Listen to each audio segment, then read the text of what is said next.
నీ వాక్యమే నా ఆత్మకు ఆహారము. నీ వాక్యమే నా పాదములకు దీపము. నీ వాక్యమే నా పాదములకు దీపము. నీ వాక్యమే నా పాదములకు దీపము. నా స్తుతి పాత్రుడా నా యేసయ్యా. నా ఆరాధనకు నీవే యోగ్యుడవయ్యా. నా ఆరాధనకు నీవే యోగ్యుడవయ్యా. నా స్తుతి పాత్రుడా నా యేసయ్యా. నీ కృపయే నా ఆశ్రయము.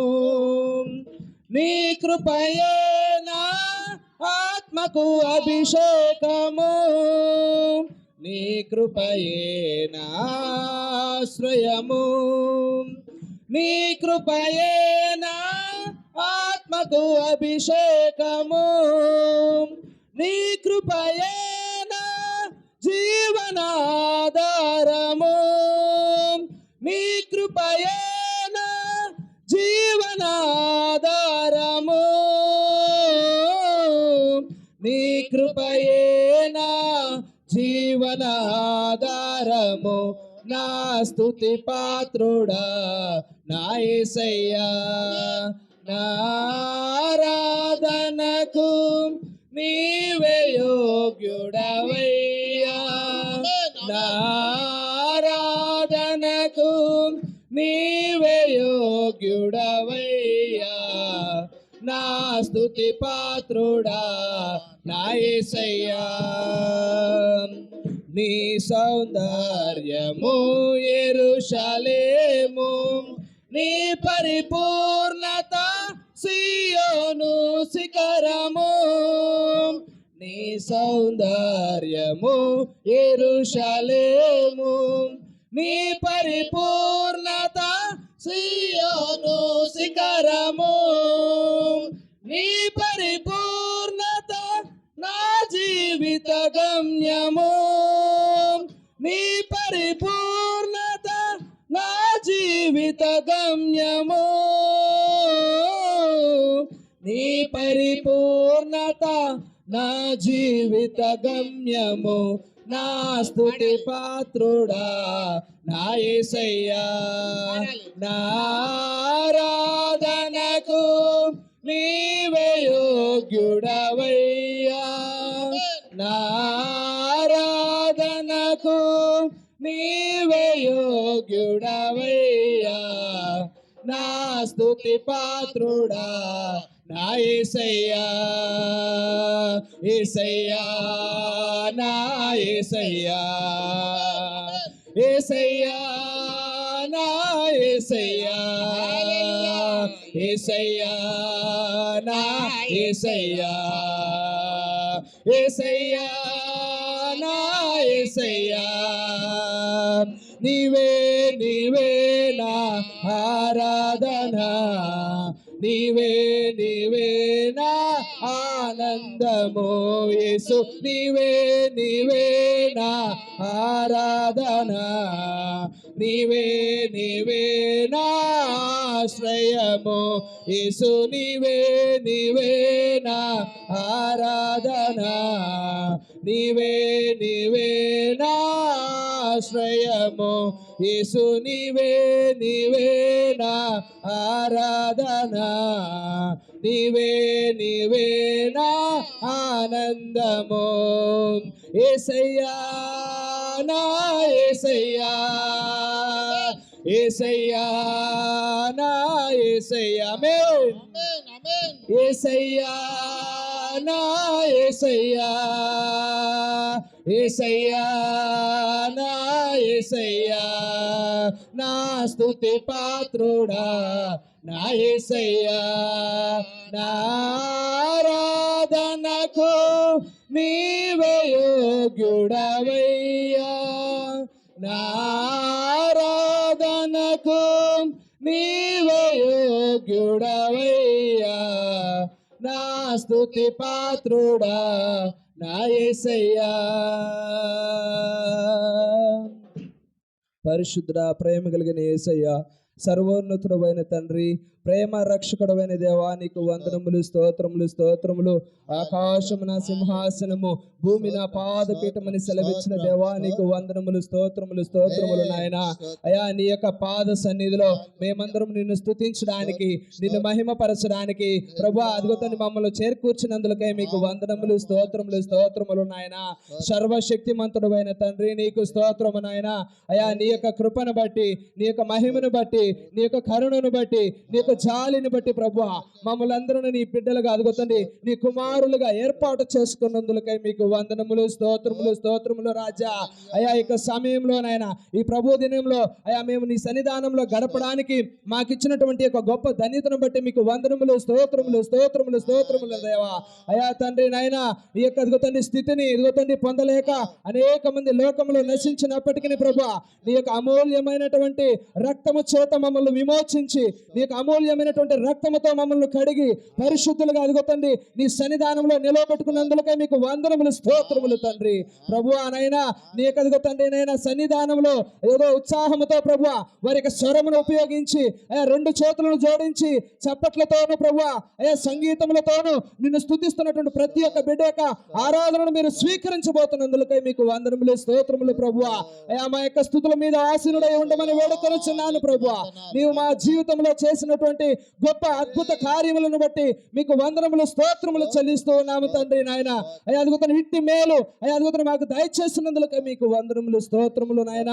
మరి తండ్రి, నీ యొక్క రక్తము ద్వారా మమ్మల్ని కడిగి పరిశుద్ధులుగా నీ సన్నిధానంలో నిలబెట్టుకున్నందులకై అయ్యా మీకు అదుగుతున్న వేలాది వందనములు, కోటాను కోట్ల స్తోత్రములు చెల్లిస్తూ ఉన్నాను ప్రభు.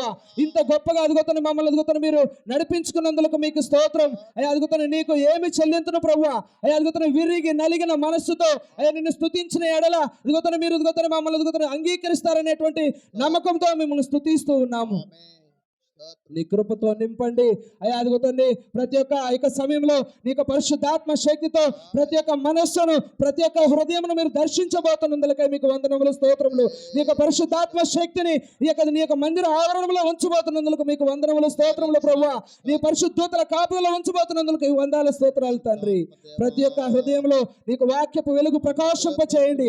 నీ యొక్క దైవజనుల్లో నుంచి ప్రభువా ఇది మీరు మాట్లాడబోతున్నారు అయ్యా, అదుగుతండి అద్భుతమైనటువంటి సత్య వాక్యముతో మీరు మమ్మల్ని దర్శించబోతున్నందులకై మీకు వందనములు, స్తోత్రములు అయినా. నీవు దైవ సేవకుని ప్రభు సులువు చాటున మరుగుపరుచుకొని అద్భుతమైనటువంటి మాటలు మాకు తెలియజేయబోతున్నందులకు మీకు వందనములు. వాక్యపు వెలుగు ప్రతి కుటుంబంలోను, ప్రతి హృదయంలోను, ప్రతి వారిలోను, ప్రతి మందిరంలోను ప్రకాశింప చేయండి ప్రభు. అనేక మంది ఎదుగుతండి ఈ దినము వేవేలు ఎదుగుతండి మనుషులు కూడా దూతల చేత కూడా ప్రభు నీవు ఆరాధించబడుతున్నందుకు మీకు వందనములు, స్తోత్రములు. కూడి ఉన్న ప్రతి ఒక్క బిడ్డ ఆత్మతో సత్యముతో ఆరాధించి నీ ద్వారా అదిగోతండి నైనా దీవెనలు సంపాదించుకుని వారి కుటుంబాలకు వెళ్ళబోతున్నారని విశ్వసించి మిమ్మల్ని మహిమపరుస్తున్నాం ప్రభు. నీకు వందనములు, స్తోత్రము. నీ యొక్క కృపతో నింపి ప్రభా ప్రతి బిడ్డను మీరు నైనా దర్శించి అయ్యా అదిగోత నీకు వాక్యముతో దర్శించి నీకు మాటతో దర్శించి ప్రభువా నీ వారి కుటుంబాలకు మీరు నడిపించబోతున్నందులకై మీకు వందనములు, స్తోత్రములు చెల్లించుకుంటూ ఈ స్తుతి ఆరాధన ధూపమును యేసుక్రీస్తు వారి దివ్యమైన నామమున సమర్పిస్తూ ఉన్నాము తండ్రి. ఆమేన్. హల్లెలూయా, హల్లెలూయా, హల్లెలూయా. దయచేసి కూర్చోండి ప్రియులారా.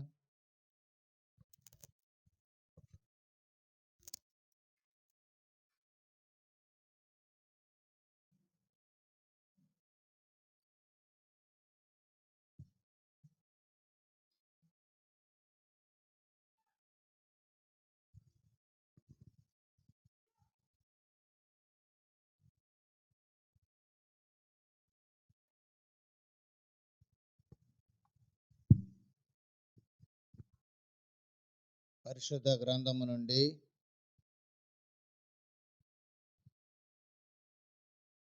నూట 12 కీర్తన 1 నుంచి 6 వచనాల వరకు స్త్రీలలో ఒకరు దేవుని వాక్యాన్ని చదివి దేవుని నామమును మహిమపరుస్తారు. 112 కీర్తన 1 నుండి 6 వచనాల వరకు స్త్రీలలో ఒకరు దేవుని వాక్యం చదివి దేవుని నామమును మహిమపరుస్తారు.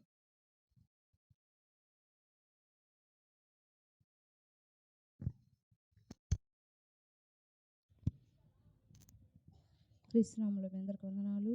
దేవుని వాక్యం బైబిల్లో చదువుతాము. శుద్ధ గ్రంథం నుంచి కీర్తనలో గ్రంథం 1 వచనం నుంచి 6 వచనాల వరకు చదువుకుందాం.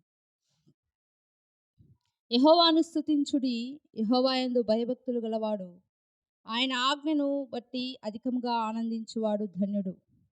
వాని సంతతి వారు భూమి మీద బలవంతులగుదురు, యథార్థవంతుల వంశపు వారు దీవింపబడుదురు. కలిమియు సంపదయు వాని ఇంట నుండును, వాని నీతి నిత్యము నిలుచును. యథార్థవంతులకు చీకటిలో వెలుగు పుట్టును, వారు కటాక్షమును వాత్సల్యతయు నీతియు గలవారు. దయాళులను అప్పిచ్చువారును భాగ్యవంతులు, న్యాయ విమర్శలో వారి వ్యాజ్యము గెలుచును. అటివారు ఎప్పుడునూ కదిలింపబడరు, నీతిమంతులు నిత్యము జ్ఞాపకములో నుందురు అన్నది. ఆమేన్.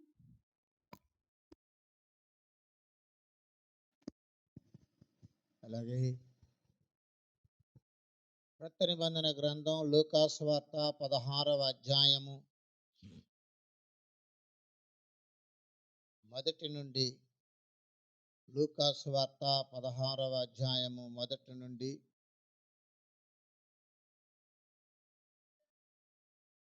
10 వచనాల వరకు పురుషుల్లో ఒకరు దేవుని వాక్యం చదివి దేవుని నామమును మహిమపరుస్తారు.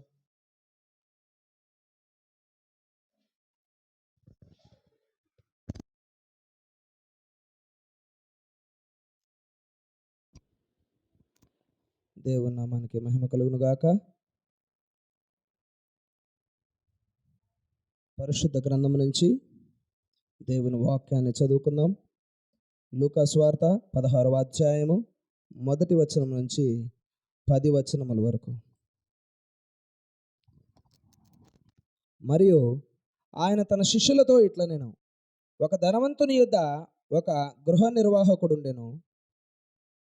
వాడతని ఆస్తి పాడు చేయుచున్నాడని అతని యొద్ద వాని మీద నేరము మోపబడగా అతడు వాని పిలిపించి, నిన్ను గూర్చి నేను వినుచున్న ఈ మాట ఏమిటి?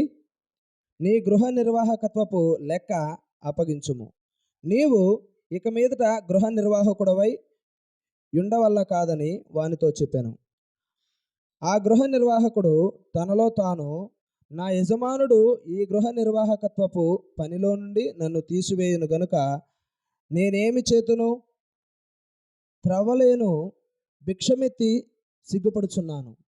నన్ను ఈ గృహ నిర్వాహకత్వపు పని నుండి తొలగించినప్పుడు వారు నన్ను తమ ఇండ్లలోనికి చేర్చుకున్నట్లు ఏమి చేయవలనో నాకు తెలియను అనుకుని తన యజమాను రుణస్థులలో ఒక్కొక్కని పిలిపించి, నీవు నా యజమానునికి ఎంత అచ్చి ఉన్నావని మొదటి వానిని అడిగాను.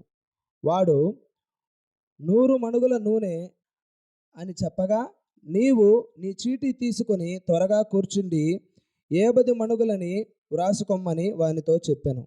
తరువాత వాడు, నీవు ఎంత అచ్చి ఉన్నావని మరి ఒకరిని అడుగగా, వాడు చెప్పినప్పుడు వానితో, నీవు నీ చీటీ తీసుకొని 80 తూములని వ్రాసుకొనమని చెప్పాను.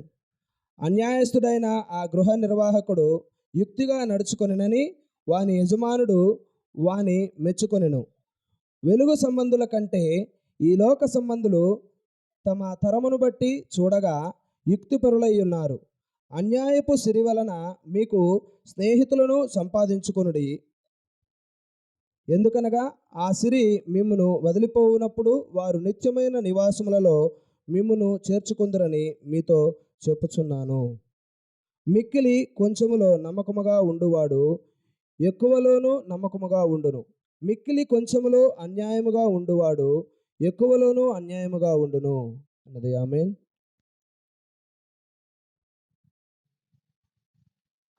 రాకడ సమయములో కడబోర శబ్దముతో, రాకడ సమయములో కడబూర శబ్దముతో యేసుని చేరుకొనే విశ్వాసము నీకుందా? యేసుని చేరుకొనే విశ్వాసము నీకుందా? రావయ్యా యేసునాథా వేగమే రావయ్యా, రావయ్యా యేసునాథా వేగమే రావయ్యా, రావయ్యా యేసునాథా వేగమే రావయ్యా, రావయ్యా యేసునాథా వేగమే రావయ్యా. యేసయ్యా రాకడ సమయములో ఎదురేగే రక్షణ నీకుందా? యేసయ్యా రాకడ సమయములో ఎదురేగే రక్షణ నీకుందా?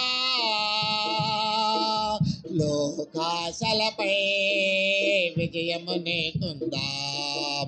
లోకాశలపై విజయము నీకుందా? రావయ్యా యేసునాథా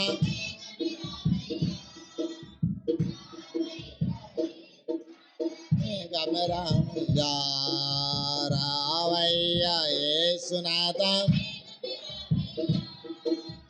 రావయ్యా యేసునాథా వేగమే రావయ్యా. రాకడ సమయములో కడబోర శబ్దముతో, రాకడ సమయములో కడబోర శబ్దముతో యేసుని చేరుకునే విశ్వాసము నీకుందా? యేసుని చేరుకునే హల్లెలూయా, హల్లెలూయా, హల్లెలూయా. ఆవని లేచి ముందుకు రావాలి. ఇక్కడంతా ఖాళీగా ఉంది. ఇట్లా కూర్చోకుండా అట్లా కూర్చోండి. సంతోష్ ముందుకు రా, రండి, ముందుకు రండి. అక్కడ వెనక మాట్లాడకూడదు, కూర్చో.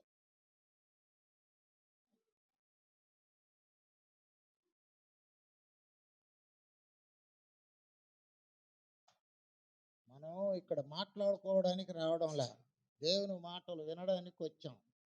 కాబట్టి ఇక్కడ టైం, ఇక్కడ సమయాన్ని వేస్ట్ చేసుకోకూడదు. వచ్చినందుకు మనకు ప్రయోజనం ఉండాలి. మన ఇల్లు, మన కుటుంబాన్ని అంతా వదిలిపెట్టి ఇక్కడికి వచ్చాం. ఇక్కడికి వచ్చినందుకు మనకు ప్రయోజనం ఉండాలి. ప్రయోజనం లేని పనులు చేయడం వల్ల ఏమీ లాభము లేదు.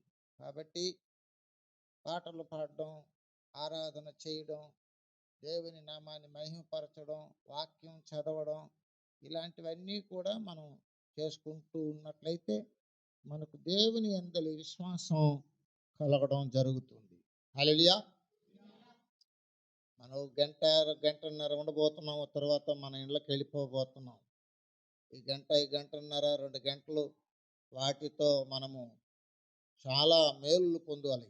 దేవుని సత్యాలు తెలుసుకోవాలి, దేవుని ఆరాధించాలి. నోరు తెరిచి దేవునిని పాటలతో ఆరాధించడం, మహిమపరచడం, మంచిగా దేవుని దగ్గర మన కుటుంబ విషయాలు దేవుని దగ్గర చెప్పుకోవడం, మన వ్యక్తిగతమైన విషయాలు చెప్పుకోవడం, వాక్యంతో మనల్ని మనం పరిశీలన చేసుకోవడం, ఇట్లా ఆలోచించాలి. దేవుని వాక్యాలు ఆలోచించి సరి అయినటువంటి నిర్ణయాల కొరకు ఒక మంచి ఆలోచనతో మనము ఇక్కడి నుంచి వెళ్ళడం మనకు అవసరమైనటువంటి పని. మత కార్యాలతో, సాంప్రదాయాలతో ఏదో చర్చికి వెళ్ళాం, కూర్చున్నాం, కొంచెంసేపు ఉండాం, వచ్చాం, ఈరోజు చర్చికి వెళ్ళాం అని మనకు మనమే తృప్తి కలిగి ఉండడం వల్ల ఏమీ లేదు. మంచి తీర్మానాలతో మన జీవితాలను కట్టుకోవడానికి మనం నేర్చుకోగలగాలి. ఇది మనకు చాలా అవసరమైన పని. హల్లెలూయా. ఇప్పుడు వారానికి ఒకసారి వస్తున్నాం, పాట పాడడం, ప్రార్థన చేయడం, వాక్యం. క్రైస్తవులైతే దేవుని బిడ్డలు అవ్వాలి, దేవుని బిడ్డలుగా జీవించాలంటే ఆ పని చేయాలి. దేవుని బిడ్డలుగా జీవించడం అవసరం లేదంటే అక్కడికి రావడమే అవసరం లేదు. ఎవరు బలవంతం చేస్తారు? పాట పాడండి అంటే సిగ్గుపడేది, నాకు తెలియదు అనేది, ప్రార్థన చేయండి అంటే నాకు తెలియదు అనేది, బైబిల్ చదవడం అంటే నాకు రాదనేది, ఇలాంటి సంఘాల్లో చాలా చూస్తుంటాం. కొన్ని సంఘాల్లో పట్టించుకోరు, ఏదో వచ్చినారా పోతున్నారా అన్నట్టుగా. బందెల దొడ్లో దూరినట్టుంటాయి. వస్తుంటారు, పోతుంటారు. ఎందుకు వచ్చినారో, ఎందుకు పోయారో, వాళ్ళ జీవితంలో ఏమి మార్పు కలిగిందో ఎవరికి తెలియదు. చాలామంది గొప్ప పెద్ద పెద్ద సంఘాలను, గొప్ప సమూహాలు వెళ్ళే దగ్గర ఇష్టపడతారు. వాళ్ళకి ఏం ప్రయోజనం లేదు, మార్పు లేదు, ఏమీ లేదు. చిన్న సంఘాలలోకి వెళ్ళి దైవజనుల దగ్గర ముఖాముఖిగా మాట్లాడి మనకు కావలసిన వాటిని సంపాదించుకొని మంచిగా జీవించడం, ఇలాంటివి చాలా అవసరం. అందుచేత ఒకరికి మారుగా విరోధంగా మాట్లాడడం కాదు, మన అవసరాలను బట్టి మనం ఇప్పుడు ఈ విషయాల గురించి జ్ఞాపకం చేసుకుంటున్నాం. హల్లెలూయా. అంచేత మనము గమనించవలసిన వారమే. దేవుని యొక్క వాక్యము సమయానికి వచ్చి ఉంటున్నాం. ప్రతి దేవుని బిడ్డ మంచి గృహ నిర్వాహకపు పని కలిగి ఉండాలి. మంచి గృహ నిర్వాహకత్వపు పని కలిగి ఉండాలి. నీ కుటుంబాన్ని మంచిగా నడిపించే సామర్థ్యము కలిగి ఉండాలి. మీకు అర్థమయ్యేదానికి ఆ మాట చెప్పాను.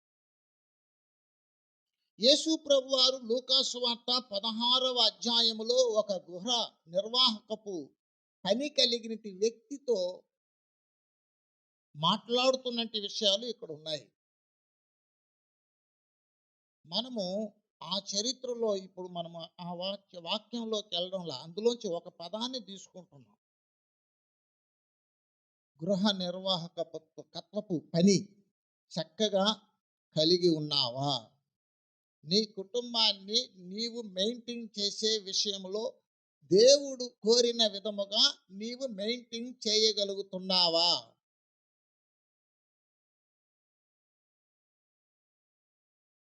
ఈ విషయాన్ని వాక్యం ద్వారా మనము పరిశీలన చేసుకుందాం. హల్లెలూయా. వాక్యము ద్వారా పరిశీలన చేసుకోవాలి. మనం మన కుటుంబాన్ని మనకిష్టం వచ్చినట్టుగా కట్టుకోవడం, మనకు నచ్చినట్టుగా కుటుంబాన్ని నడిపించుకోవడం కాదు. దేవుని వాక్యానుసారంగా నడిపించుకోవాలి. వాస్తవంగా చెప్పాలంటే నువ్వే దేవుని రాజ్యం కొరకు నిన్ను నీవు దేవుని వాక్యముతో నడుచుకోవాలి. నీకు దేవుని మందిరం ఎందుకు? సంఘం ఎందుకు? బైబిల్ ఎందుకు? సేవకుడు ఎందుకు? యేసయ్య నీకెందుకు అంటే, పరలోక రాజ్యము సమీపించి ఉన్నది, మారు మనసు కలిగి బాప్తిసం పొంది ప్రభువులో జీవిస్తూ ఆయన్ని వెంబడిస్తూ వెళ్ళిపోవాలి. ఇదే యేసు ప్రభు వారు వచ్చినప్పుడు చెప్పినది. బాప్తిస్మం ఇచ్చి యోహాను గారు వచ్చినప్పుడు చెప్పినది. యేసు ప్రభు శిష్యులుగా ఉంటున్నట్టు అపోస్తలులు చెప్పిన సువార్త కూడా అదే. సర్వలోకమునకు వెళ్ళి సమస్త జనులను శిష్యులుగా చేయండి. శిష్యులంటే గురువు చెప్పినట్టుగా చేసేవాళ్ళు. క్రైస్తవులు, ప్రతి ఒక్క క్రైస్తవ జీవి యేసుకు శిష్యుడుగా ఉండాలి. యేసు ద్వారా తన ఆత్మీయ జీవితాన్ని, భౌతికపరమైన జీవితాన్ని కట్టుకోవాలి. శరీర సంబంధముగా ఈ భూమి మీద నువ్వు ఎన్ని సంవత్సరాలు ఉన్నా యేసు వాక్యముతోనే నువ్వు అట్లా నడుచుకోవాలి. ఆత్మీయముగా పరలోక రాజ్యానికి వెళ్ళాలన్నా దేవుని వాక్యముతోనే నీవు దానిని కొనసాగించాలి.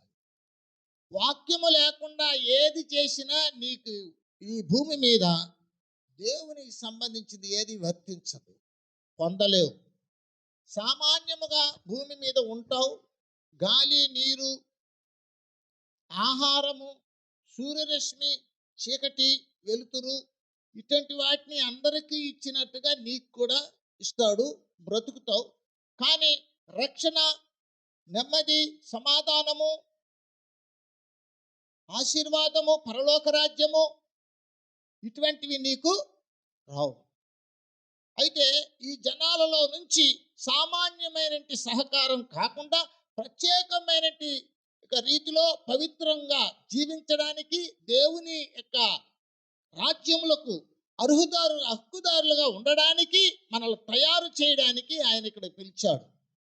కాబట్టి మనము దేవుని వాక్యముతో మన జీవితాన్ని కట్టుకోవాలి, కుటుంబాన్ని కట్టుకోవాలి. మన కుటుంబము నిర్వాహకం, మనం చేసే పని, మన కుటుంబం పరిపాలన పని, గృహ నిర్వాహకత్వపు పని లేదా గృహ పరిపాలన పని చక్కగా వాక్యానుసారముగా ఉంటే వర్ధిల్లుతాం. హల్లెలూయా, హల్లెలూయా.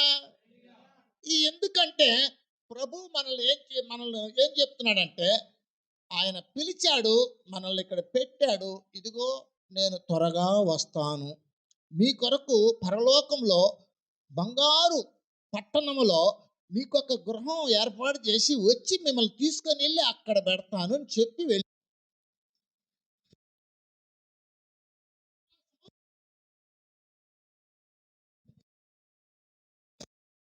అనేది నీకు ఉండాలి. హల్లెలూయా. దాని మీద నీకు విశ్వాసం ఉన్నప్పుడే నీవు దాని కొరకు నీవు జీవించగలుగుతావు. దాని కొరకు జీవించాలి. ఈ లోకంలో నాకు అది కావాలి, ఇది కావాలి, ఈ సంవత్సరం నేను ఇది సాధించాలి, ఇది సంపాదించాలి, దీనితో నేను నా కుటుంబం పనులన్నీ ఇట్లా ముగించాలి, అట్లా ముగించాలి అనే వాటి మీదనే కాకుండా, అటువంటివి కొరకు నీవు ప్రయాసపడమే కాకుండా ప్రత్యేకముగా ప్రప్రథముగా మొట్టమొదటిగా దేవుని రాజ్యం కొరకు నువ్వు బ్రతకడం నేర్చుకోవాలి. హల్లెలూయా, హల్లెలూయా. అందును బట్టి నీ గృహ నిర్వాహకత్వపు పనిలో నీవు మంచిగా మరి ఆ పనిని జరిగిస్తున్నావా? ఎలా మంచి గృహ నిర్వాహకుడుగా నీవు నీ కుటుంబాన్ని ఏలగలుగుతావు, కుటుంబాన్ని నడిపించుకోగలుగుతావు, ఏ విధంగా చేయగలుగుతావు, ఏ విధంగా చేస్తే నువ్వు మంచి గృహాన్ని లేదా గృహ నిర్వాహకపు ఆ పనిని జరిగిస్తావు అనేది ప్రభువాక్యం ద్వారా మనము ఈరోజు సరిచూసుకోవాల్సిన అవసరత ఉంది. హల్లెలూయా. 2023 సంవత్సరాలు పూర్తి అయిపోయాయి. 24వ సంవత్సరంలో అడుగు పెట్టాం. మరి దేవుడిచ్చిన ప్రతి దానికి మనము లెక్క చెప్పవలసిన సమయం ఒకరోజు వస్తుంది. హల్లెలూయా. యేసయ్య అన్నారు ప్రకటన 22:12లో, నేను త్వరగా వస్తున్నాను అన్నాడు. యేసయ్య అన్నారు, ఏమంటున్నారంటే యోహాను 14లో ఏమంటున్నారంటే, నేను మీ కొరకు స్థలము సిద్ధపరిచి నేను తిరిగి వచ్చి మిమ్మల్ని తీసుకొని వెళతాను అన్నాడు. మన నిరీక్షణ యేసయ్య రెండవ రాకడ మీద ఉంచాలి. హల్లెలూయా. రెండవ రాకడ మీద మన నిరీక్షణ ఉంచడానికి మరి దేవుని వాక్యాలు మనకు ఏం చేస్తున్నాయి? విశ్వాసాన్ని మరి కనుపరచడానికి సిద్ధపడుతున్నాయి, మనకు ఉపయోగపడుతున్నాయి. వాటి ఆధారముతో మనము చక్కగా దేవుని రాజ్యం కొరకు నిరీక్షణ పరులుగా జీవించే పనిలో నిమగ్నమై ఉండాలన్నది ప్రభు యొక్క ఉద్దేశమై ఉన్నది. కాబట్టి దేవుడు ఆయన లేకుండా కలిగినది ఏది ఆయన లేకుండా కలగలేదు అన్నాడు. ఆయన అన్నీ ఇచ్చాడు, ఇచ్చిన దానికి లెక్క అడుగుతాడు. హల్లెలూయా. ప్రకటన మరి హెబ్రీ పత్రిక 12వ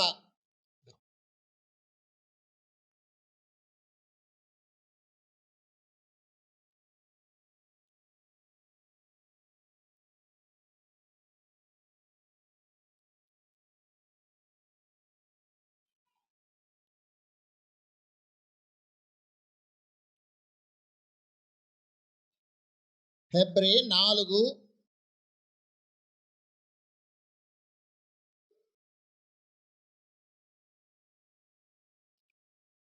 13వ వచనం.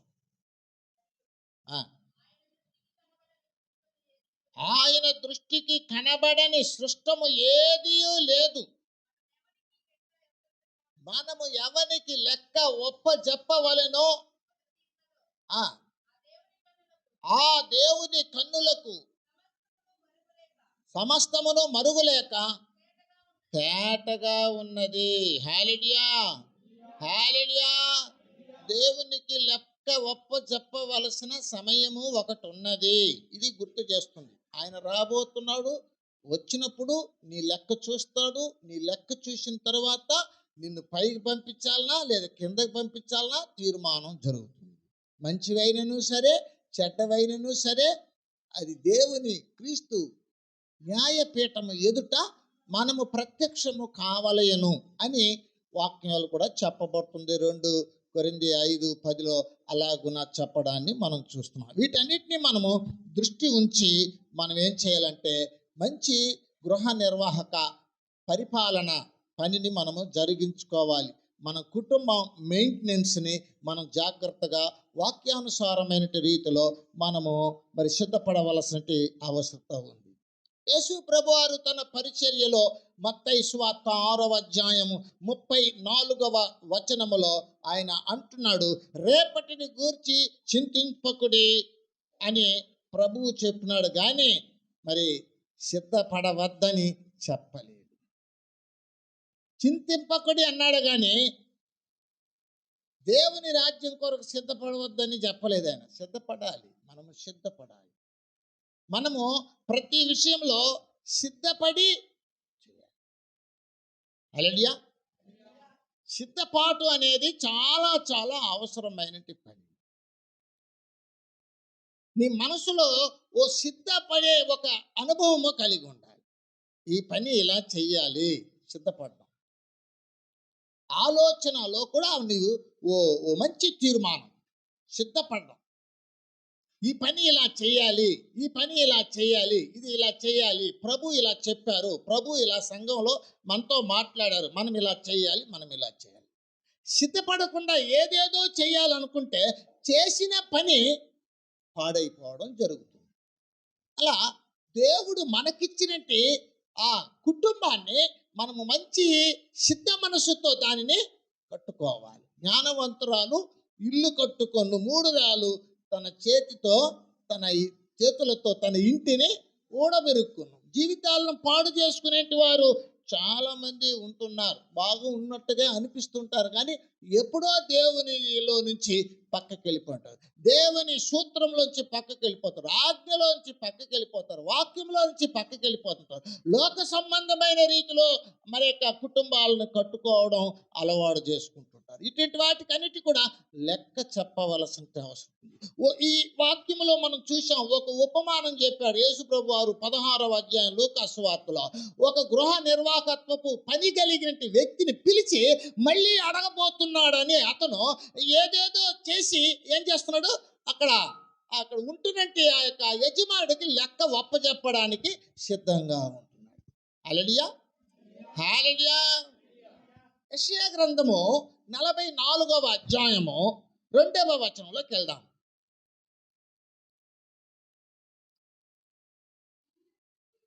నిన్ను సృష్టించి గర్భములో నిన్ను నిర్మించి నీకు సహాయము చేయువాడునై సెలవిచ్చుచున్నాడు యాకోబు. యెషూరును భయపడకుము, నీళ్లను జలమును కుమ్మరించెదను, నీ సంతతి మీద నా ఆత్మను కుమ్మరించెదను, నీకు పుట్టిన వారిని నేను ఆశీర్వదించెదను. హల్లెలూయా, హల్లెలూయా. చూడండి, నిన్ను సృజించి గర్భములో నిన్ను నిర్మించి నీకు సహాయము చేయువాడనైనా యెహోవా సెలవిస్తున్నాడు. అంటే అర్థం ఏంటంటే, నిన్ను పుట్టించిన దేవుణ్ణి, నీవు నీ తల్లి గర్భములో పిండముగా ఉండేటప్పుడే నిన్ను ఏర్పరచుకున్న దేవుడినైనా నేను మరి తెలియపరుస్తున్నాను. నీ జీవితం కొరకు, నీ యొక్క కుటుంబము కొరకు, నీ యొక్క పోషణ కొరకు నీవు భయపడవలసిన అవసరం లేదు. నీ భర్త కొరకు, నీ భార్య కొరకు, నీ పిల్లల కొరకు, నీకు కలిగిన దాన్ని అంతటిని బట్టి నీవు భయపడవలసిన అవసరం లేదు. నేను ఆశీర్వదిస్తున్నాను, నీ సంతతి మీద నా ఆత్మను కుమ్మరించుదాను, నీకు పుట్టిన వారిని నేను ఆశీర్వదించాను. అనగా దేవుని ఆశీర్వాదాలతోనే మనము జీవించాలి. దేవుడు మనల్ని చెప్తున్నాడు, హెచ్చరిక చేస్తున్నాడు, నీవు తల్లి గర్భములో పుట్టక మునిపే నేను నిన్ను గురించిన ఒక ప్రణాళిక, ఓ సిద్ధపాటుతో నేను నిన్ను నిర్మించినాను, ఏర్పరచినాను, భూమి మీద నీకు మరి ఆయుష్నిచ్చి ప్రవేశపెట్టినాను. విచిత్రమైన విషయముగా అనిపిస్తుంది మనుషులకు, మనకు కాదు, మామూలుగా లోకంలో ఉన్న వాళ్ళకి. ఏమిటంటే సముద్రము దానికి కలిగిందంతా కూడా తిరిగి దేవునికి అప్పగించాలంట. సముద్రంలో చనిపోయినారు చూడండి, వాళ్ళందరినీ రేపు సముద్రము దేవునికి అప్పగించాలి. ప్రకటన గ్రంథంలో చూడండి ఆ మాటలు కనిపిస్తూ ఉంటాయి. ప్రకటన గ్రంథం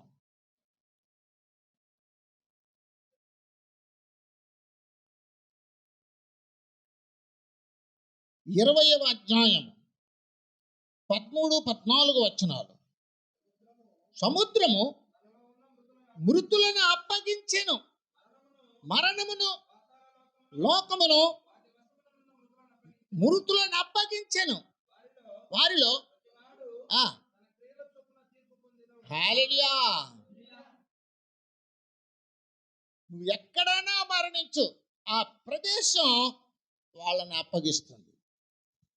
ఏమి సముద్రమా, ఎంతమందిని చంపినావు నువ్వు అంటే, అయ్యా ఇద్దాం, నువ్వు చెప్పిన ప్రకారం ఇంతమందిని చంపినానయ్యా, ఇదిగా లిస్ట్.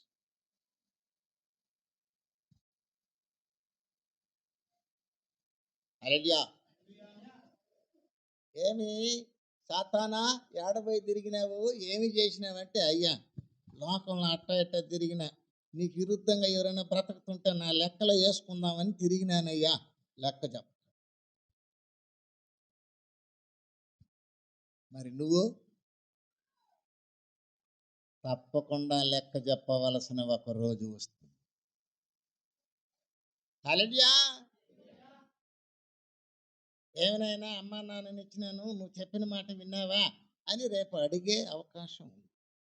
ఏమమ్మా నీకు భర్తనిచ్చినాను, లోబడి బ్రతుకుతున్నావా? ఏమయ్యా భార్యనిచ్చినాను, ప్రేమించి చక్కగా చేస్తున్నావా?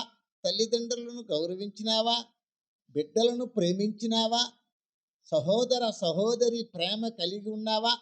సంఘానికి, నీకు సంఘం ఇచ్చినాను కదా, సంఘానికి సంబంధించిన విషయాలలో నువ్వు చక్కగా ఉన్నావా? ఇవన్నీ లెక్క రేపు అడుగే మరి సమయం రాబోతుంది. గృహ నిర్వాహకం పని అంటే ప్రతి వారికి ఇచ్చిన పనిని తిరిగి వాళ్ళు లెక్క దేవునికి ఒప్పజెప్పవలసినట్టి పని. అది సముద్రము కావచ్చు, అడవి కావచ్చు, పాతాళ లోకము కావచ్చు, దెయ్యము కావచ్చు, మనుషులలో ఏ స్థితిలో ఏ స్థానంలో ఉన్న వాళ్ళైనా లెక్క చెప్పక తప్పదు. ఇది మనకు ప్రభు నేర్పిస్తున్న సత్యం. కొంతమందికి తెలియకుండా దేవుడు కాని దానితో ఒప్పందాలు చేసుకుంటారు. ఇది చెయ్యి, నేను నీకు వచ్చి ఏం చేస్తుంటాను, మొక్కు బలులు చెల్లిస్తాను అంటుంటారు. అది మాట్లాడబోయేది లేదు, వీళ్ళకి చేసేది ఏమి లేదు, వీళ్ళ భ్రమ. దేవుని బిడ్డలలో, క్రైస్తవుల్లో కూడా అలాంటి వాళ్ళు ఉన్నారు. అవన్నీ ఆయన అడగడంలే, మనం చెప్పుకుంటాం, మనం చేసుకుంటాం, మన మనసులో వారి సంతోషించుకొని వెళ్ళిపోతాం. దేవుడు ఏం చెప్పాడు, మనం ఏం చేస్తున్నాం అని దానిని సరిచూసుకోవడానికి, దానిని మరి పరిశీలన చేసుకునేదానికి వ్యవధి కొంతమందికి ఉండదు. అయితే ప్రభు ఈరోజు నీతో నాతో మాట్లాడుతున్నాడు. ఈ లోకంలో ప్రతిదానికి డబ్బు అవసరమైనది. డబ్బు లేకుండా ఈ లోకంలో బ్రతకడం అనేది కష్టం అని చెప్పుకుంటూ ఉంటారు. ఈ డబ్బు కొరకు ఏం చేస్తుంటారు, రాత్రింబగళ్ళు చాలా కష్టపడి నానా విధాలుగా పనులు చేసి డబ్బు సంపాదించుతున్నారు మనుష్యులు. అయితే ప్రభు వాక్యం చెప్పుకుంటున్నాడు, డబ్బు నీ మీద పెత్తనం చేయకూడదు. డబ్బు చెడ్డ యజమానుడు. డబ్బును ఏ విధముగా వాడుకోవాలి అనేది తెలుసుకోగలిగితే అది నీకు మంచి దాసుడుగా ఉపయోగపడుతుంది. కొంతమందికి డబ్బు సంపాదించడం అనేది నేర్చుకొని దేవునిని సంపాదించే పనిలో ఫెయిలియర్ అయిపోతారు. డబ్బే ప్రాధాన్యం, డబ్బు లేకుండా బ్రతకలేమన్న వాళ్ళ యొక్క ఆలోచన, దేవుడు లేకపోయినా బ్రతికేయవచ్చన్న ఒక తాత్పర్యముతో జీవిస్తుంటారు. అందుకే చర్చిలకి వెళ్ళరు, అందుకే దేవుని దగ్గరికి వెళ్ళరు, అందుకే దేవుని దగ్గర తమ యొక్క సృష్టికర్త యొక్క మాటలను పక్కన పెట్టేస్తారు. దేవుని మందిరాల్లోకి వెళ్తూ సేవకుల దగ్గర కాని మాటలు పలుకుతూ ఉంటారు. సాటి విశ్వాసుల దగ్గర నిజంతో మాట్లాడరు. దాని వలన అడుగడుగున అబద్ధాల మెట్లు ఎక్కుతూ ఉంటారు. అబద్ధాల మెట్లుతో ఆ డబ్బు ఎలా చెబితే అలా చేసి దేవుని దగ్గర దోషులుగా నిలబడే ప్రమాదాన్ని తెచ్చుకుంటున్నారు. అందుచేత ప్రభు వాక్యంలో మనతో మాట్లాడుతున్నాడు. క్రీస్తును నమ్మిన ప్రతి వ్యక్తికి దేవుడు తగుమాత్రపు డబ్బు కూడా ఇవ్వగలుగుతాడన్న సత్యాన్ని గ్రహించాలి. హల్లెలూయా. చూడండి, వాక్యంలోకి వెళ్దాం. మొదటి తిమోతి పత్రిక 6వ అధ్యాయం 17వ వచనమును చదువుదాం. పౌలు గారు తిమోతి పత్రికలో ఏం మాట్లాడుతున్నారో చూద్దాం. ఇహమందు ధనవంతులైన వారు గర్విష్ఠులు కాక అస్థిరమైన ధనమునందు నమ్మిక ఇంచక సుఖముగా అనుభవించుటకు సమస్తమును మనకు ధారాళముగా దయచేయు దేవుని యందే నమ్మిక ఇంచుమని ఆజ్ఞాపించుము. హల్లెలూయా, హల్లెలూయా. ఇహమందు ధనవంతులైన వారు, చెప్పండి. అటంటే డబ్బుంటే గర్వం వస్తుందా? ధనమెచ్చిన మదమెచ్చునని చెప్తున్నారు. ఆ బైబిల్ సపోర్ట్ చేస్తుందట. గర్విష్ఠులు అయిపోతున్నారు. డబ్బుంటే ఇంక దేవుణ్ణి కూడా లెక్క చేయరు. డబ్బే కావాలి, డబ్బు కొరకు దేవుని లెక్క చేయరు. డబ్బు ఉంటే దేవుని లెక్క చేయరు, డబ్బు లేకపోయినా దేవుని లెక్క చేయరు. హల్లెలూయా. 3 రకాల వాళ్ళు ఉండరు. ఉన్నా లెక్క చేయరు, లేదన్నా ఏం చేసినాడు ఆయన అంటుంటారు, లెక్క చేయరు.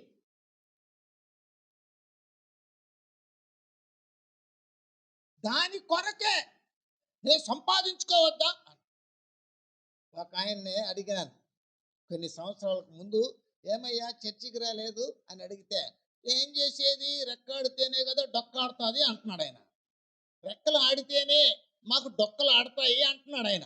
అంటే ఏంటి? మేము 10 రూపాయలు సంపాదించుకుంటే కదా మాకు బువ్వా, నువ్వు కానీ ఇస్తావా, చర్చికి వచ్చి కూర్చుంటే నువ్వు ఇస్తావా అని అంత అమాయకంగా మాట్లాడటం. అంటే సత్యం తెలీదు అంతే. చర్చికి వెళ్ళిపోతుంటాం కానీ దేవుని వాక్యాలు తెలియదు. ఆ మధ్యకాలంలో ఒక సహోదరి దేవుని మందిరానికి వెళ్ళారంట, ఓ చర్చికి వెళ్ళారంట. వెళ్ళినప్పుడు అంటున్నట, మేము అక్కడ చెప్పేది ఏం వినము, వస్తాం చర్చికి కానీ ఆడు చెప్పింది ఏం మేము వినం, అలా చెయ్యము, వస్తాం పోతాం అంతే.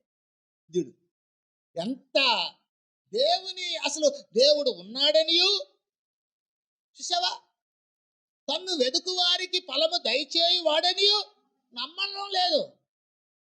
దేవుడు చూస్తున్నాడని నమ్మడం లేదు. ఇచ్చిన దానికి దేవునికి లెక్క చెప్పాలని నమ్మకం లేదు. నమ్మకం లేని క్రైస్తత్వం ఎందుకు? నువ్వు దేవుణ్ణే నమ్మలేనప్పుడు ఇంక దేవుని దగ్గరికి ఎందుకు వెళ్ళడం? ఏమి ప్రయోజనం?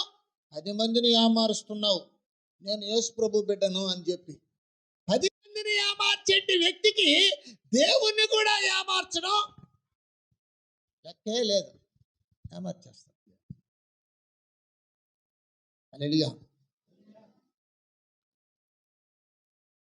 కాబట్టి డబ్బు కోసం దేవుని లెక్క చేయరు. డబ్బు ఉంటే లెక్క చేయరు, డబ్బు లేకపోతే లెక్క చేయరు. డబ్బే ప్రాధాన్యం. డబ్బు డబ్బు ఆత్మ ఎలాగన్నా వెళ్ళని, జీవితం ఎలాగన్నా పాడైపోయి, ఇళ్ళలో భార్య కావచ్చు, భర్త కావచ్చు, పిల్లలు కావచ్చు, ఎవరు ఎట్టయినా పాడైపోని, వాళ్ళు ఏ విధంగానైనా నశించిపోని, వాళ్ళకి సరి అయిన సూత్రం, సరి అయిన సలహా ఇవ్వగలిగినట్టు సమయంలో కూడా పట్టించుకో. డబ్బు డబ్బు డబ్బు. ఇప్పుడు ఏమైపోయిందంటే భార్య భర్త ఇద్దరు పని చేయాలి. ఆ కాలంలో భర్త పోయి పని చేసుకొని వస్తాడు, భార్య ఇంటికాడ ఉండి పిల్లలను పోషిస్తుంది. సంరక్షించే పని. ఆయన సంపాదన తెచ్చి భార్య దగ్గర ఇచ్చి, భార్య భర్త ఇద్దరు తిని పిల్లలను మంచిగా పోషించుకునే పని అప్పుడు. ఇప్పుడు అల్లలేదు, ఇద్దరం పని చేయాలి. ఇద్దరం పని చేస్తే 10 రూపాయలు వెనకేసుకుంటాం, 10 మంది కన్నా బాగుందాం అని అనుకుంటున్నారు. హల్లెలూయా హల్లెలూయా. 10 మంది కన్నా బాగుండాలని చూస్తున్నారే కానీ అసలు నిజంగా అది బాగుండడం కాదు. అది ప్రభువులాగా, ప్రభు చెప్పినట్టుగా బాగుందామని చెప్పుకోవడంలా 10 మందికేసి చూస్తుంటారనమాట. అలా సమాజం తయారైపోయింది. డబ్బుతోనే జీవితం, డబ్బుతోనే వాళ్ళ బ్రతుకు, దేవుని ప్రమేయమే అవసరం లేదు, రక్షణ అవసరం లేదు అన్నట్టుగా జీవిస్తూ ఉంటారు. కాబట్టి కొన్నాళ్ళ తర్వాత ఏమైపోతుంటే వాళ్ళ కుటుంబంలో పిల్లలు విచ్చలవిడిగా తయారైపోతున్నారు. అమ్మ లేదు, ఇంట్లో పనికెళ్ళింది. నాన్న లేదు, ఇంట్లో పనికెళ్ళాడు. అమ్మ నాన్న లేదు. ఇప్పుడు ఈ పిల్లలకు సంరక్షించి, వీళ్ళకి మంచి చెడులు బోధించి, వాళ్ళను పట్టించుకొని, వాళ్ళను సరి అయిన రీతిలో నడిపించేదానికి ఎవరు దిక్కు? డబ్బు సంపాదించుకుంటే, డబ్బుతో కుటుంబాన్ని కాపాడుకోవాలనుకుంటే వస్తువులతోనే ఏదైనా అవసరాలు తీర్చుకునే దానికోసమే, కానీ డబ్బు జీవితాలను సరి చేసుకునే దానికి డబ్బు పనిచేయదు. ఇప్పుడు నీ భర్తను నువ్వు రక్షించుకోవాలనుకో, నీ భర్తను రక్షించుకోవాలంటే డబ్బుతోనే రక్షించుకోలేవు. భార్యను సంరక్షించుకోవాలంటే డబ్బు ఉంటే సరిపోతుంది నువ్వు అనుకోకూడదు. ఎందుకంటే సాతానుడు ఒకడు ఉన్నాడు. సాతానుడు పని ఏంటంటే, ఎవరు ఖాళీగా దొరికితే వాక్యం లేకుండా వాళ్ళని పడద్రోయడమే వాని పని. కాబట్టి సాతానుడికి మీలో అవకాశం ఇవ్వకుండా జాగ్రత్తగా ఉండండి అన్నాడు కొరింథీ పత్రిక 7వ అధ్యాయంలో. ఒకరొకరు ప్రార్థన చేసుకునేదానికి ఆటంకం లేకుండా, సాతానుడికి అవకాశం ఇవ్వకుండా జాగ్రత్తగా కాపురం చేసుకోండి అని చెప్పారు పౌలు గారు. సాతానుడు నీ ఇంట్లో ప్రవేశించేస్తాడు. ఆదాము నిద్రపోతున్నాడంట, హవ్వ అలా తోటలోకి వెళ్ళి తిరిగిందంట. వెంటనే సాతానుడు ప్రవేశించి ఆమెను యామార్చేసాడంట. అట్ట నీ బిడ్డలను యామార్చడా? నీ పురుషుడిని యామార్చడా? నీ భార్యని యామార్చడా? ఏదో ఒక రూపంలో యామార్చి వాళ్ళను పడద్రోయడా? పాపములో పడద్రోయడా? సాతాను తంత్రములను మనము ఎరగని వారము కాము అన్నారు పౌలు గారు కొరింథీ పత్రిక పాఠంలో. సాతాను తంత్రములను నువ్వు ఎరిగి ఉండాలి.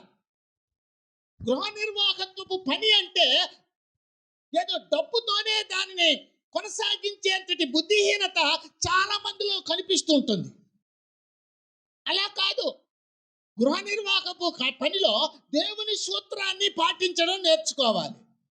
ఇది క్రైస్తవులకు దేవుడిచ్చేటి చాలా మంచి అవకాశం. బోధన అంటారు. బోధలతో పెంచాలి. ప్రభు శిక్షలోను, ప్రభు బోధలోను పెంచాలి. డబ్బులోను, లోక సంబంధమైన వాటితో పెంచమని బైబిల్ వాక్యం సపోర్ట్ చేయడం లేదు. ఇష్టమైన వస్తువులు ఇచ్చి కాపురము చేయమని చెప్పడం లేదు. దేవుని వాక్యముతో ప్రేమ కలిగి కాపురము చేయాలి అని చెప్పాడు. దేవుని వాక్యం ఏమి నేర్పిస్తుంది? మన గృహ నిర్వాహకత్వపు పనిలో ఎలా నడుచుకోవాలని, అలా నడుచుకోవడంలో చాలా మంది ఓడిపోతున్నారు. అందుచేత ప్రభు చెప్తున్నాడు, డబ్బు దేవుడు కూడా ఇవ్వగలుగుతాడు. మనకు అవసరమైన వాటిని మనము పొంది భుజించి జీవించడానికి డబ్బును కూడా ధారాళముగా దయచేయగల దేవుని యందు నీవు నమ్మకం ఉంచు అని చక్కగా పౌలు గారు తిమోతితో మాట్లాడుతూ వాళ్ళకి హెచ్చరిక చెయ్యి అన్నాడు. హల్లెలూయా. కాబట్టి మనం డబ్బు విషయంలో చాలా జాగ్రత్తగా ఉండాలి. ఎంత ధనమెచ్చిన మదమెచ్చును, ధనమెచ్చిన గర్వము పుట్టును, ధనమెచ్చిన నిన్ను పాడు చేయును. దాని మీద దృష్టి పెట్టకు, అది వెళ్ళిపోతుంది. అది నీ దగ్గర ఉండదు, అది రెక్కలు ధరించుకొని పారిపోతుంది అని సామెతలు 23లో ఆయన తెలియబరుస్తున్నాడు. 3వ వచనం చదవండి ఒకసారి.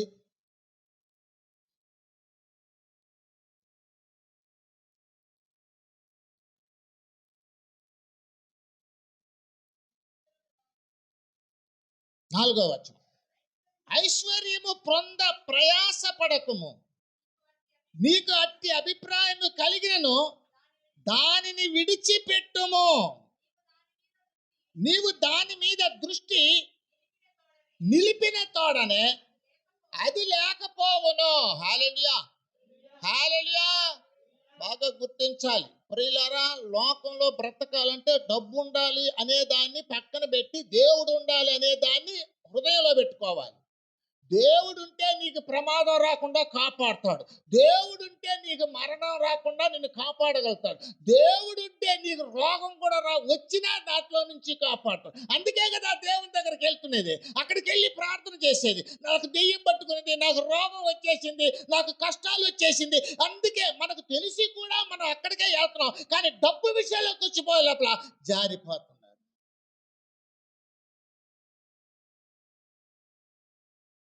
నీకు అన్ని ఇవ్వగలిగే సమర్థుడైన దేవుడు జాగ్రత్తగా ఉండమని హెచ్చరిక చేస్తున్నాడు. ఒకసారి చూద్దాం యాకోబు పత్రిక 5వ అధ్యాయం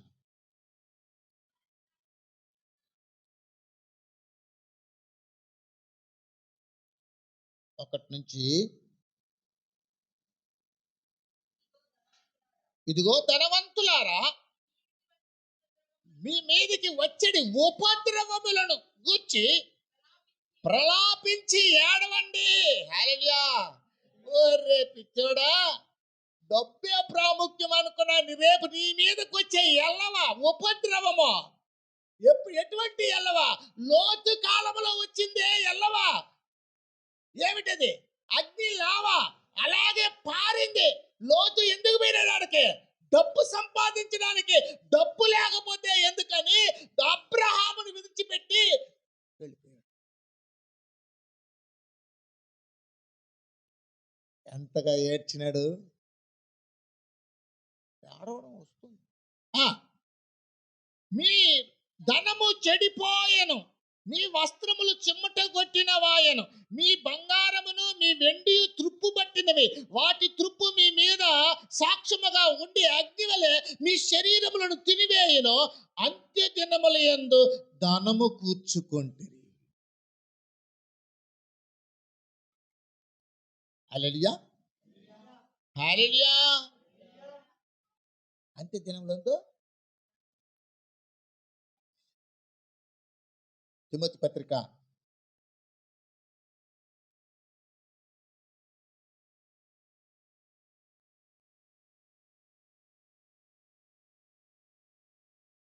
3వ అధ్యాయం 2 తిమోతి 3:1. అంత్య దినములలో అపాయకరములైన కాలములు వచ్చినని తెలుసుకొనండి. హల్లెలూయా.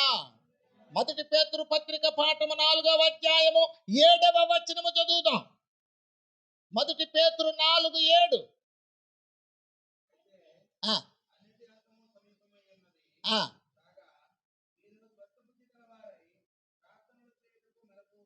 హల్లెలూయా.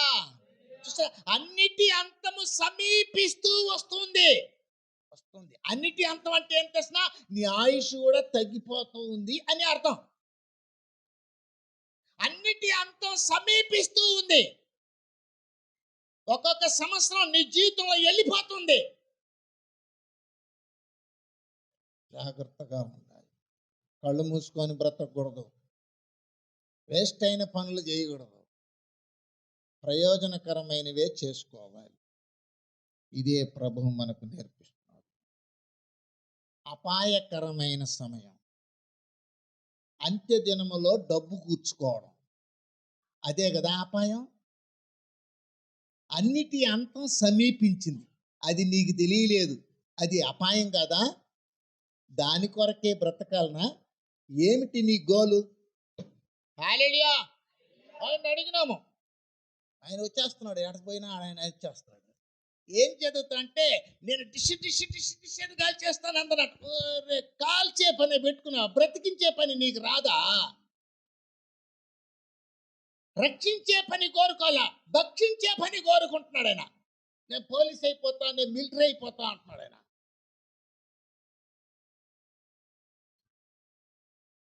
దేశాన్ని రక్షిస్తాంట, దేహాన్ని రక్షించుకోలేకపోతున్నాడు. దేశాన్ని రక్షిస్తాడంట ఈయన. యేసయ్య తన దేహాన్ని సైతము పణంగా పెట్టి అనేకులు రక్షించి తిరిగి తన దేహాన్ని తీసుకొని దేవుని రాజ్యానికి వెళ్ళాడు. హల్లెలూయా, హల్లెలూయా, హల్లెలూయా. నీవు నమ్ముకున్న దేవుని యొక్క గొప్పతనాన్ని నీవు తెలుసుకోకుండా జీవించడం వల్ల నీకు ఏమి చేయాలో, ఎట్ట చేయాలో, ఎలా బ్రతకాలో, నీ కుటుంబాన్ని ఎలా నీవు పరిపాలన చేయాలో, ఎలా నడిపించుకోవాలో చేత కావడం. కొంతమంది బాగా చదువుకొని ఉంటారు, మంచి ఉద్యోగాలు చేస్తారు, పెద్ద పెద్ద ఆఫీసర్ లాగా ఉంటారు, పెద్ద పెద్ద వ్యవసాయాలు వ్యాపారాలు చేస్తుంటారు, మంచి డబ్బు అంతా ఉంటుంది. ఏమీ అర్థం కాదు ఎట్ట బతికేది. అక్కడ స్టార్టింగ్లోనే చెప్పాడు ఆయన, యాకోబు, ధనవంతులారా మీ మీదకు వచ్చిడి ఉపద్రవం గురించి ఏడవండి, ఏడవండి, ప్రలాపించండి. ఇది ఇంగ్లీష్లో ఇంకా బాగా చెప్పుండాడు ఆడ. హల్లెలూయా. ఏమయ్యా ఇంగ్లీష్ మాస్టరా, ఇంగ్లీష్ బైబిల్లో పోయి చదువు. చూడు, జేమ్స్ 5:1 చదువు పోయి, సరేనా? మంచాడు. నేను చూస్తుంటే ధనవంతులాగా ఉండవు, కోట్ వేసుకున్నావు కాబట్టి. కోట్లు వాళ్ళు కొంతమంది ఉంటారు, వాళ్ళు ధనవంతులు. వాళ్ళు బడిలో ఫీజు కట్టి ఉండరు, ఏనా? ఏడకి వచ్చి చూస్తే కోట్లతో ఉంటారు. ఏడు చేద్దాం. కాబట్టి మంచి గృహ నిర్వాహకత్వపు పనిని నీవు కలిగి ఉండాలి. ఇది దేవుని యొక్క ఉద్దేశం.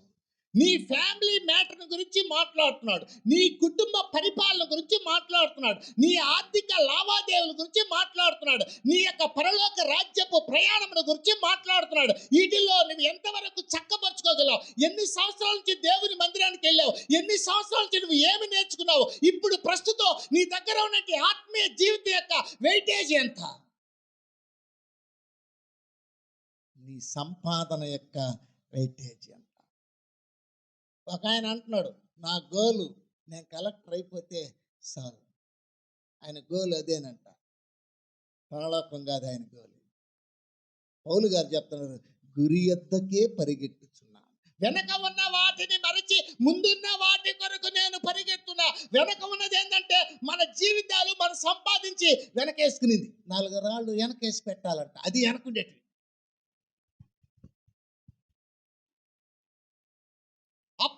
అప్పటి జీవితం వేరు, ఇప్పుడు జీవితం వేరు. ఇప్పటి జీవితం ఏంటంటే రక్షణలోనికి రావాలి.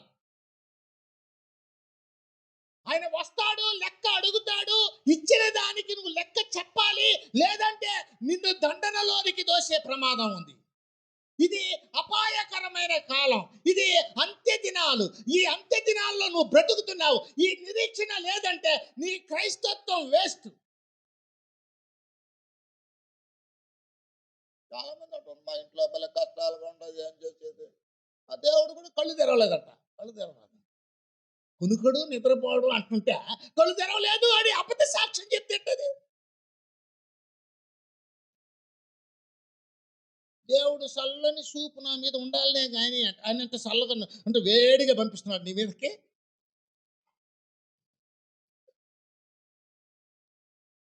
అమాయక మాటలు, తెలియని మాటలు, తెలుసుకొని మాట్లాడాలని నాకు ఆలోచన లేదు. ఏదో ఇంకా అన్ని జనాల్లాగా మాట్లాడే పద్ధతి. అందుకే ఏమన్నాడు, వీటన్నిటిని గురించి విచారించకు, అన్ని జనులు వాటన్నిటిని గురించి విచారిస్తాడా. అట్లని చెప్పారా లేదా? చెప్పారు. నీకు డబ్బే ముఖ్యమో, నీకు డబ్బే ముఖ్యమో, నీకు డబ్బే ముఖ్యమో, నీ ప్రాణం గాల్లో కలిసిపోయినా కూడా నీకు ఆ పనే లేదు. హల్లెలూయా, హల్లెలూయా. 31:23 కీర్తన ఒకటి మాట చూద్దాం, అది గుర్తొచ్చింది ఇప్పుడు చూద్దాం. వెనక తెర చూడబాక, లోతు భార్య అట చూసి అట్ట అయిపోయింది. యెహోవా భక్తులారా మీరందరూ ఆయనను ప్రేమించండి, కాపాడను. హల్లెలూయా. విశ్వాసులను కాపాడుతాడు, అవిశ్వాసులను కాపాడుతాడని చెప్పడం లేడా. అవిశ్వాసము, విశ్వాసం అంటే ఏంటి? విశ్వాసం అనేది దేవుని మీద నిరీక్షణ కలిగి ఉంటుంది. విశ్వాసం అనేది దేవుని మీద దృష్టి పెడుతుంది. అవిశ్వాసం అనేది లోకం మీద పెడుతుంది.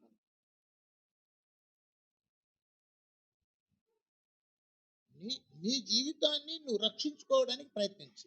ఇదే కాదు జీవితం, 1000 సంవత్సరాలు నువ్వు బతకాలి దేవుని రాజ్యంలో, అది నిజమైన జీవితం. 1000 ఏళ్ళు బ్రతుకుతావు దేవుని రాజ్యంలో. అట్లానే బైబిల్ చెప్తుంది, వాక్యం యేసు ప్రభు చెప్తున్నారు.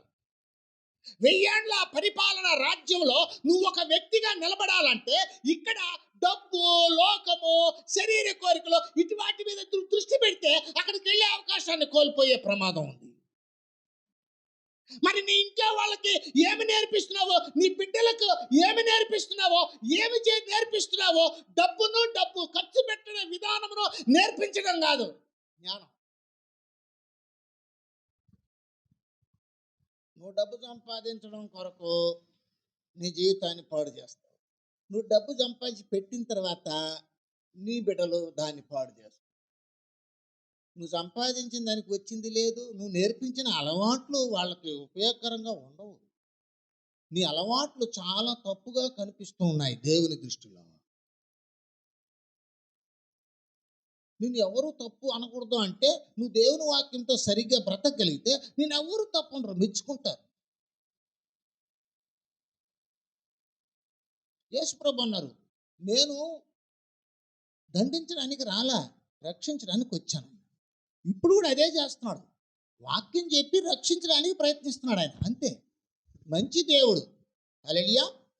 ఈ మంచి దేవుని సలహాలను మనం ఒకసారి గమనిద్దాం. మొట్టమొదటిగా చూద్దాం, డబ్బు విషయంలో, సంపాదన విషయంలో మనం ఏ విధంగా ఉంటే దేవునికి లెక్క చెప్పేటప్పుడు మనం క్లియర్ కట్గా చక్కగా ఇదిగో ప్రభువా ఇది ఇలా చేశాను చెప్పి మనము లెక్క పూర్తి చేసేసి దేవుని రాజ్యంలోకి వెళ్ళిపోవచ్చు. చూద్దాం, సామెతల గ్రంథము 28వ అధ్యాయము 16వ వచనం. ఊరికే లేచిపోకూడదు. వివేకము లేని వాడవై బాధపెట్టు అధికారి. హల్లెలూయా, హల్లెలూయా. దుర్లాభము ద్వేషించేవాడు దీర్ఘాయుష్మంతుడు అవుతాడు. హల్లెలూయా. దుర్లాభం అంటే చెడు పనులు చేసి సంపాదించే వ్యక్తి కాకుండా ఉంటే నువ్వు దీర్ఘాయుష్మంతుడు. అంటే నీ సంపాదన ఎలా ఉండాలి? నీ సంపాదన మీద నీ ఆయుష్ ఉంది. అంతేనా? సరిపోయిందా? నువ్వు సంపాదించే సంపాదన మీద నీ ఆయుష్ ఉంది అంటున్నాడు ఇక్కడ. నువ్వు దుర్లాభము చేత, చెడ్డ పనుల చేత లాభం సంపాదించే పలు కోణాలు ఉన్నాయి, పలు మార్గాలు ఉన్నాయి డబ్బు సంపాదించేదానికి. ఏమి చేయాల్సిన అవసరం లేదు. మన ఇంట్లో వాళ్ళ డబ్బు పెడితే దాన్ని ఎత్తుకుని వెళ్ళిపోతాడు.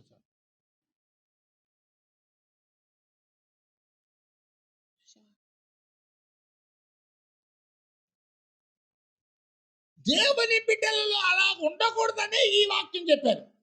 దుర్లాభము చేత దుర్లాభమును ద్వేషించేవాడు దీర్ఘాయుష్మంతుడు అవుతాడు. నీ సంపాదన నీ ఆయువును తగ్గి తగ్గించేస్తున్నది. నీ సంపాదన నీ ఆయువుని హెచ్చిస్తుంది. మంచిదైతే హెచ్చిస్తుంది, చెడ్డదైతే తగ్గిస్తుంది. అంచేత ప్రభు చెప్తాడు, మనము సంపాదించే డబ్బు కష్టపడి సంపాదించిందిగా ఉండాలి. అక్కడ బాగానే సంపాదించేస్తాడు, భలే తెలివే ఆయనకి. మొన్న సైకిల్లో పోయినాడు, ఇప్పుడు బండిలో పోతున్నాడు. మొన్న బోసిగా ఉండిందంట మెడ, ఇప్పుడు దగ దగ దగ అంటున్నదంట. ఎట్టొచ్చింది చూడు. ఒకటి దొంగతనం అనే చేసి ఉండాలి, రెండోది మోసం అన్నా చేసి ఉండాలి, లేదంటే అబద్ధాలన్నా చెప్పి స్టైల్గా తెచ్చుకొని ఉండాలి. లేకపోతే ఎలా వస్తుంది? నీ సంపాదన ఎంత? నీ సంపాదనతో నీవు ఎలా బ్రతకగలుగుతావు? నీ సంపాదన ఎంత ఎత్తు? నీ నెలవాది ఆ లెక్క ఖర్చు ఎంతో చూపించు, చాలు. హల్లెలూయా. ఎవరు ఆడ మాట్లాడేది? నేను ఆడకు వచ్చేస్తానని చెప్పండి. ఎవరాడ? మాత్తమ్మా లేప, పొట్టి మాత్తమ్మని లేప, బయట ధర్మే కూర్చో. అందరు నిన్నే చూస్తున్నారు. సూపర్ అమ్మాయి తెలిసినా ఏమంటాను, నిన్న వచ్చి ప్రార్థన పాస్టర్ గారికి వందనాలు చెప్పంటున్నది వాళ్ళ అమ్మకి. హల్లెలూయా. ఎప్పుడైనా సంతోష్ చెప్పుంటాడు ఆ మాట, నేను సంతోష్ చెప్తాడు ఆ మాట విందాం అనుకుంటే అలే అమ్మాయి చెప్పేసింది. ఏం పేరంట? మెర్సీ. అబ్బా హల్లెలూయా. అట్టే దగదగదగాని మెరుస్తున్నది గౌను. కనుక గమనించవలసిన వారు మన సంపాదన ఎలా ఉండాలంటే న్యాయముగా సంపాదించేదిగా ఉండాలి. నీ ఆయుష్ను తగ్గించేదిగా ఉండకూడదు. బాగా గమనించాలి. సంపాదన అంటే అట్లా నోట్లో నీళ్లు గారుతుంటది, అక్కడ పోయి సంపాదించుకుంటాడు. వాళ్ళు ఎవరిదైనా ఉంటే చాలు, దాన్ని తెచ్చుకొని చేస్తే చాలు, మన అకౌంట్లో వేసుకునేస్తే చాలు, మన యొక్క బీరువాలో పెట్టేస్తే చాలు. మనం డబ్బును కూడా ఇదేది గ్యాస్ బండ కింద పెట్టేస్తారు. అది గానా పేలిందనుకో డబ్బు కాస్త పోతుంది. హల్లెలూయా. ఒక ఆమె కుప్పలో దాచిపెట్టిందంట డబ్బు. వాళ్ళ ఇంటి ఆయన పోయా ఏంటో కుప్పలు ఎడబెట్టాంటారా, డబ్బు కట్టగా బయటపడిందట. నైస్గా ఎత్తుకొని వెళ్ళిపోయినాడు. అభాగ్యులు. హల్లెలూయా. ఇది ఏంటిది? ఇదేంటో ఏది చెప్పండి? బల్ల బల్ల బల్లదుట అట్ట కాళ్ళు పైకి లేపి దాని కింద పెట్టేసేదట. 4 కాళ్ళ కింద 4 డబ్బులు పెట్టేసేది, కట్టలు ఏంది మడిచి పెట్టేసేది డబ్బులు. అది దాన్ని పెట్టేసేది, ఎవరికి తెలియదు. స్టైల్గా మళ్ళీ ఎత్తుకునేది, పోయేది, తాగేది, మళ్ళీ వచ్చేది, ఆడబెట్టేసేది. మనిషి దగ్గర డబ్బులే లేదంటాడు, మళ్ళీ ఎంట వస్తానంట. చూసావా? చెడ్డ యజమాని. హల్లెలూయా. మోసాలంటే మోసాలు ఎక్కువైపోయింది సంపాదనలో. మోసం చేసి సంపాదించేది తీసుకొని వచ్చి పాడు చేసేది, మోసం చేసి సంపాదించేది తెచ్చేది పాడు చేసేది. నీతి న్యాయము ఏమీ ఉండదు. 28వ అధ్యాయం సామెతల గ్రంథం. టైం అయిపోతుంది, అందుకోసం త్వరగా ముగించాను. 8వ వచనం. వడ్డీ చేతను దుర్లాభము చేతను ఆస్తి పెంచుకునేవాడు దరిద్రులను కరుణించువాడు కొరకు దాన్ని కూడబెట్టను. హల్లెలూయా. చూసారా?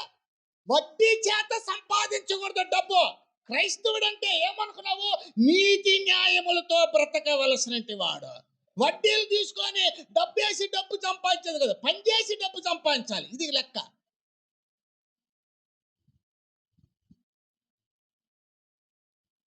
చాలా మంది దీనికి అలవాటు పడిపోయినారు. చక్కగా షోగా డ్రెస్ చేసుకునేది, ఆడ 2 రూపాయలు వడ్డీకి తెచ్చేది, ఈడ 10 రూపాయలకి వడ్డీకి ఇచ్చేది, దాంతో పెట్టుకునేది. ఒక ఆయన అన్నాడు, ఈ ఊర్లోనే ఉన్నాడు, దేవుడు నాకు ఈ పని ఇచ్చినాడు బ్రదర్, ఏం చేసేది అని అక్కడ తక్కువ వడ్డీకి తెచ్చి ఇక్కడ ఎక్కువ వడ్డీకి ఇచ్చి దాన్ని పెట్టుకొని జామ్ అని కారు కూడా కొనుక్కున్నాడు. చూడు ఇది ఎట్లా. నేను అప్పటి నుంచి సైకిల్ కూడా ఉండడం లేదు, నాకు సైకిల్ కూడా లేదు. నాకు ఏదో ఈ డానీ వాళ్ళనే కొనిస్తారు అనుకుంటా. నేను అడిగేటప్పుడు నేను ఉండను, అడగనప్పుడు వచ్చేస్తాను. ఇట్లా ఆయన నన్ను ఏమారుస్తున్నాడు. హల్లెలూయా. ఆ మార్తమ్మ గారు చెప్పినారు, పాస్టర్ గారు ఇప్పుడు చెప్పి 15 ఏళ్ళు అయింది చెప్పి, నాకు గుర్తున్నది. ఎవరు చెప్పిందా?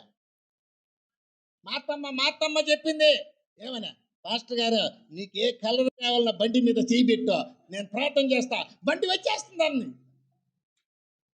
అంబేద్కర్ బొమ్మ కాడ టీఐట్ కాడ నువ్వు నేను మాట్లాడుతుంటే ఆమె చెప్పింది అక్కడ. హల్లెలూయా. నేను అప్పటి నుంచి నేను బండ్లు కలర్ మీద పెట్టి చేస్తున్నా, త్వరకు రాలే బండి. తలల మీద చేయి పెట్టి ప్రార్థన చేస్తున్నా, వాళ్ళకి వెళ్ళిపోతున్నది, కానీ బండి మీద చేయి పెడితే బండి రావడాల. ఇప్పుడు ఆమె చెప్పింది నిజమా అబద్ధమా? మన అవసరాల కోసం మనకు ఎట్టెట్ట అవసరం వస్తుందో అట్లంతా ఆలోచన చేయడం కాదు. నేను బండి మీద చేయి పెట్టి నేను ప్రార్థన చేయడంలా. ఆమె ఏమనిందంటే నువ్వు చేయి పెట్టు, నేను ప్రార్థన చేస్తానింది. నేను అనేకమైన బండ్ల మీద చేయి పెడుతున్నా, ఆమె ప్రార్థన చేసిందో లేదో తెలియదు. ఒకవేళ రాలేదంటే ఆమె ప్రార్థనలో పవర్ లేదని అర్థం. కాబట్టి వడ్డీ చేతనైనను నీకు గుర్తుండదులే, నీకెందుకు గుర్తుంటుంది? వడ్డీ చేతనైనను దుర్లాభము చేత, దుర్లాభం అంటే అది కూడా ఒకటి. అలాంటి పనులు మనం చేయకూడదు. మనకు న్యాయంగా సంపాదించే దాంట్లోనే మనం పోషించాలి.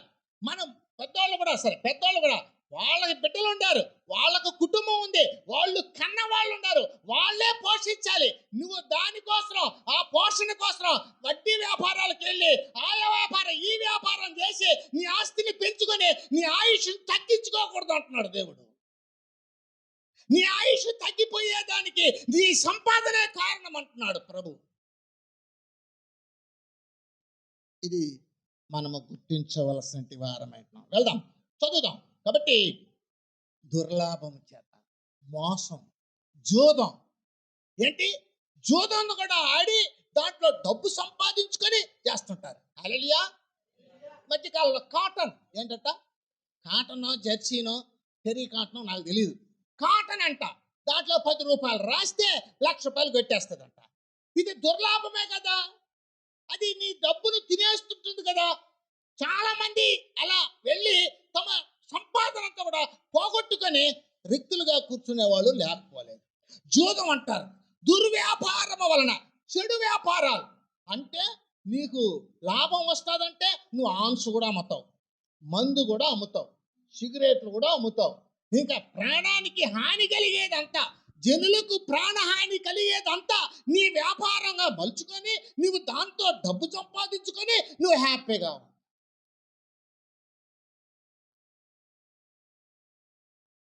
హల్లెలూయా. చూడు, దుర్లాభం అనేదాన్ని కొద్దిగా సూచన ఇస్తున్నా. నీకు టీ అంగడి పెట్టుకున్నావు అనుకో, నువ్వు పాలలో ఇంత మోపిడి నీళ్లు పోస్తే అది ఏమైనా న్యాయమా? చక్కెరతో పాటు రవ్వ కూడా దాంట్లో కలిపేసి ఇచ్చేస్తే న్యాయమా? ఇదంతా దుర్లాభమే కదా. చెడ్డ మార్గంలోకి వెళ్ళి డబ్బు సంపాదించుకునేది కదా. ఇలాగంతా చేసిన అన్యాయాన్ని ఆయన చూస్తూ నువ్వు మాత్రం డబ్బు సంపాదించుకొని లక్షణంగా బతుకు, నీవు పరలోకంకి వచ్చినప్పుడు నేను అక్కడ చేర్చేస్తాను అంటాడా? ప్రతి వ్యాపారంలో, ప్రతి పనిలో దుర్లాభపు ఆలోచనలు చాలా మందిలో ఉంది. అలాంటి వాళ్ళందరూ దేవుని రాజ్యానికి, అలాంటి వాళ్ళు దేవుని రాజ్యానికి వెళ్ళే అవకాశాలు లేవు. ఎందుకంటే అంత్య దినములో, అపాయకరమైన కాలంలో ధనమును కూర్చుకున్నావు. నువ్వు డబ్బు మీద దృష్టి పెట్టావు, నీ యొక్క ప్రాణం మీద దృష్టి పెట్టలా, నీ యొక్క బ్రతుకు మీద దృష్టి పెట్టలా, నీ యొక్క పరలోకం మీద దృష్టి పెట్టలా. డబ్బు డబ్బు డబ్బు, డబ్బుతో ఏమైనా చేస్తారు. వ్యభిచారం చేస్తారు డబ్బు కొరకు, భర్తకు మోసం చేస్తారు డబ్బు కొరకు, భార్యకు మోసం చేస్తారు డబ్బు కొరకు. తెలిసిన చాలా మంది ఉన్నారు. ఒక ఆమె ₹1,00,000 భార్యని భర్తను అమ్మేసిందంట, డబ్బు కొరకు కదా. అప్పట్లో సినిమాల్లో చూశాను నేను, ₹1,00,000 భార్యని అమ్మేసిందంట. ఇది డబ్బు కొరకే కదా, భర్తను అమ్మేసింది ఆమె. ఆయన భార్యను అమ్మలేకపోయినాడు, ఆయన కొనేలే అనేసి వెళ్ళిపోయినాడు. ఆయన కొనుక్కున్న ఆయన దగ్గరికి వెళ్ళిపోయినాడు. హల్లెలూయా, హల్లెలూయా. ఈ రోజుల్లో మ్యారేజ్లో కూడా అదే బేరాలు, వివాహాల్లో బేరాలు. 5 లక్షలు ఇస్తావా, 10 లక్షలు ఇస్తావా? దుర్లాభము కదా. పెళ్లి ఎందుకు చేసుకునేది? భర్త వెళ్ళి సంపాదించి తెచ్చి భార్యను పోషించి ఆమెతో సహవాసం చేసి బిడ్డలను కని ఇచ్చిన దేవుణ్ణి మహిమపరచడం. ఇది క్రమం, ఇది పద్ధతి. ఇప్పుడు అది లేదు. 5 లక్షలు ఇస్తావా కట్నం, 10 లక్షలు ఇస్తావా కట్నం, ఎంత బంగారు పెడతావో. ఇది బంగారే లేదు. మట్టి గోడల్లో ఉండే వాళ్ళకి బంగారు ఎట్ట వస్తుంది? బంగారు. హల్లెలూయా. వీళ్ళు కూడా రెడీగా సిద్ధపడి ఉంటారు. ఆ అమ్మాయికి పెళ్లి చేయొద్దా, అమ్మాయికి వయసు వచ్చేసింది కాబట్టి మంచి వరుడు కావాలంటే మంచి కట్నం ఇవ్వాలి. డబ్బుతో వరుడిని చూస్తున్నారు. హల్లెలూయా, హల్లెలూయా. ఈ మధ్యకాలంలో నేనే బాబాతా మధ్యస్థానికి. మధ్యస్థం కాదు, అది ఒక విచారణ అని అర్థం. ఒక అమ్మాయిని పెళ్లి చూపులు చూశారు. పెళ్లి చూపులు చూసిన తర్వాత వాళ్ళు ఇప్పుడు 5 లక్షలు కూడా ఇస్తామన్నారు. హల్లెలూయా. అంతా దేవుని బిడ్డల చరిత్రలు ఇవి. 5 లక్షలు ఇస్తామన్నారు. 5 లక్షలు ఇస్తామంటే కూడా మధ్యలో ఇంకొక ఆమె వచ్చిందట, డాక్టర్ అమ్మ. కాబట్టి 5 లక్షలు వద్దు, ఏం వద్దు, ఆ డాక్టర్ అమ్మని పెళ్లి చేసుకోరా కొడుక అని చెప్పి వాళ్ళు అట్ట తిప్పినారు. ఇప్పుడు వాడేం చేసినట్ట, నాకు వద్దు, నాకు ఈ అమ్మాయినే పెళ్లి చెయ్యి, నాకు ఆ డాక్టర్ అమ్మ వద్దు, ఏమి వద్దు, ఆ అమ్మాయి మీద నేను ప్రార్థన చేసా, ఇష్టపడుతున్నాను, అయితే చూడండి, లేకపోతే పొండి అని చెప్పేసి వెళ్ళిపోయినాడు ఇల్లు వదిలి.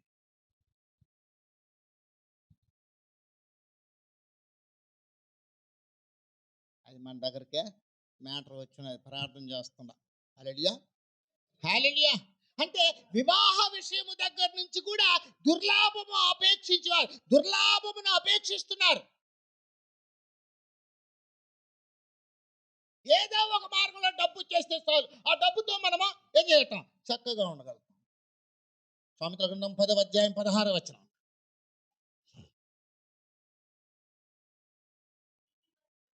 నీతిమంతుని కష్టార్జితము జీవదాయకము, భక్తిహీనునికి కలుగు వచ్చుబడి పాపము పుట్టించును. హల్లెలూయా. చూడండి, నీతిమంతుని కష్టార్జితము జీవదాయకము. చూసారా, అక్కడ ఏమన్నాడు, దుర్లాభమును ద్వేషించేవాడు దీర్ఘాయుష్మంతుడు.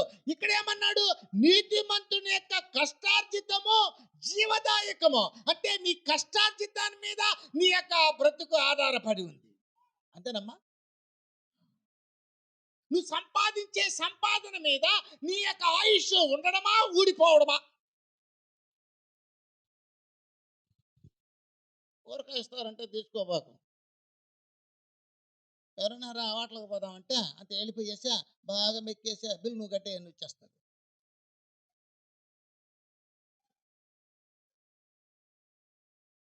నీకు ఆదాయం వస్తుందంటే ఊరకాయ ఇచ్చినా కూడా నువ్వు తీసుకోకూడదంట, పని చేయకుండా భోజనం చేయకూడదంట. అందుకే నేను ఎవరింటికైనా పోతే ప్రార్థన చేసేసేద్దాం, పని చేసేద్దాం మొదట, రుణం అది.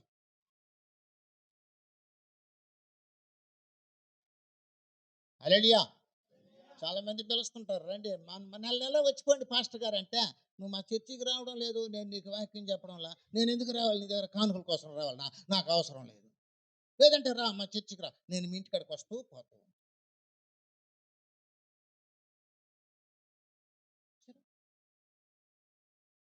కనీస జాగ్రత్తలన్నా మనం పాటించుకోవాలి. మనల్ని ఎవరు మెచ్చవలసిన అవసరంలా, మన ఆయుష్ మన సంపాదన మీద ఆధారపడి ఉంది. హల్లెలూయా. అందుచేత ప్రభు చెప్తున్నాడు, నీ ఆయుష్ తగ్గిపోవడానికి కారణం ఏంటంటే పాపం అంటున్నాడు ప్రభు. అది కోటి విద్యలు చెప్పండి దేనికి, కూటి కొరకు అని చెప్తారు. అది కూటి కొరక, అంత తినే అన్నం. అసలు ఇప్పుడు ఎవరు అన్నాలే తినడంలా, షుగర్లో బీపీలు ఎక్కువైపోతున్నట్ట, రాగి మాల్ట్ మీద పోతున్నారు, రాగి లడ్డుల మీద పోతున్నారు, వట్టి పచ్చి ఆకుకూరలు చుట్టేసి దాన్ని వేస్తున్నారు. హల్లెలూయా. వేసుకునేదేమో బంగారం, తీసుకొని తినేదేమో ఒట్టి రొట్టి ముక్కలు. ఇద్దరు ఎట్టయిపోయింది బతుకు. అప్పుడు ఏం చేసేది, అన్నీ ఉన్నాయి, తినడానికి అంత ఆశగా తినడానికి లేదంటే అప్పుడు తినేసినావు. ఎక్కువగా తినేసావు అప్పుడు డాక్టర్ అదే చెప్తారు. హల్లెలూయా, హల్లెలూయా.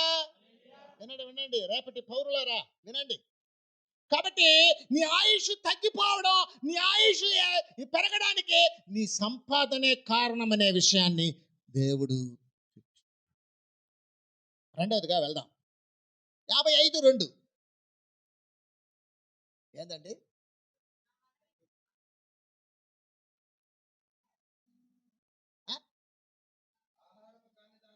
యెషయా 55:2 అదే చదవండి. మీరేలా రోకలిచ్చెదరు, సంతుష్టి కలుగ చేయని దాని కొరకు. ఎందుకు? హల్లెలూయా. సంపాదన ఇంటికి వచ్చింది కదా, నువ్వు న్యాయంగా సంపాదించి తెచ్చుకున్నావు కదా, తెచ్చుకున్న దానిని ఎలా నువ్వు వాడుకోవాలి? నువ్వు వాడుకునే విషయాల్లో పొరపాటు జరగడం వల్ల నీ ఆయుష్ కూడా తగ్గిపోతుంది.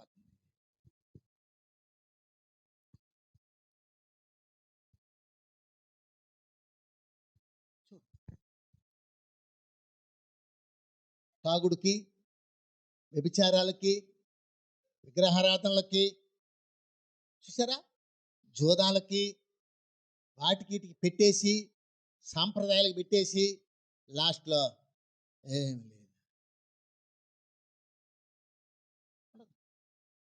నీ ప్రభు చెప్తున్నాడు, నీ సంపాదన నీ చేతికి అందినప్పుడు నువ్వు నీ సంపాదన మీద ఓ యొక్క ప్రణాళిక అనేది ఉండాలి. నీ సంపాదన ఎంత, నువ్వు మెయింటెనెన్స్ ఎంత, నీ మెయింటెనెన్స్ ఎంత, నీ కుటుంబం మెయింటెనెన్స్ ఎంత, నీ సంపాదన ఎంత, సరిపోతుందా? అప్పుల జోలికి ఎందుకు పోతావు? ఎందుకు అప్పుల జోలికి పోవాల్సి వచ్చింది? నీ కలిగిన దాంట్లో తృప్తిగా ఉండమన్నాడు కదా. నువ్వు ఈ లోకంలోకి ఏం తీసుకొని పోవో, ఈ లోకంలోకి ఏం తీసుకొని రాలేదో, ఇక్కడి నుంచి ఏం తీసుకొని పోలేవు అన్నాడు కదా. నువ్వు కలిగిన దాంట్లో తృప్తిగా ఉండమన్నాడు కదా, అన్న వస్త్రాలతో తృప్తిగా ఉండమన్నాడు కదా. మరి ఎందుకు నీ సంపాదనకు మించి ఖర్చు పెట్టడానికి అలవాటు చేసుకుంటావు?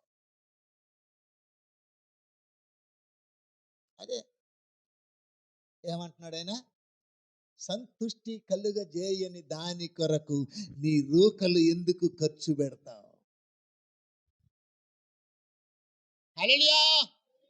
ఈ లేడీస్ క్రైస్తవులు అనుకో, క్రైస్తవ లేడీస్ గురించి ఆలోచిద్దాం. వీళ్ళు బంగారంటే భలే ప్రీతి. బంగారంటే బంగారం లాంటి బతుకుపోయినా పర్వాలేదు, కానీ బంగారం ముక్క మాత్రం ఇంట్లో ఉంటే చాలు. వాటి కొరకు వీళ్ళ డబ్బులు ఎంతన్నా ఖర్చు పెట్టేస్తారు. హల్లెలూయా. అంత యాపిల్ తినరు అనమాట. అంతే యాపిల్ తిని మంచిగా ఆరోగ్యంతో ఉండాలనే దానికి లేదు. మాకు ఏడు నుంచి వస్తుంది, రోజు పండ్లు కొనుక్కోవాలంటే ఎంత రేట్లు అంటారు. బంగారం ఎంత రేటా? యాపిల్ తినడానికి రేట్ అంట, ఒక మాంసం తెచ్చుకొని తినడానికి రేట్లు అంట. మేము అడగలేదు మా సంపాదన ఎంత, మా ఇంట్లో ఆయన సంపాదిస్తాడు, మేము ఎక్కడి నుంచి అంటే బంగారు.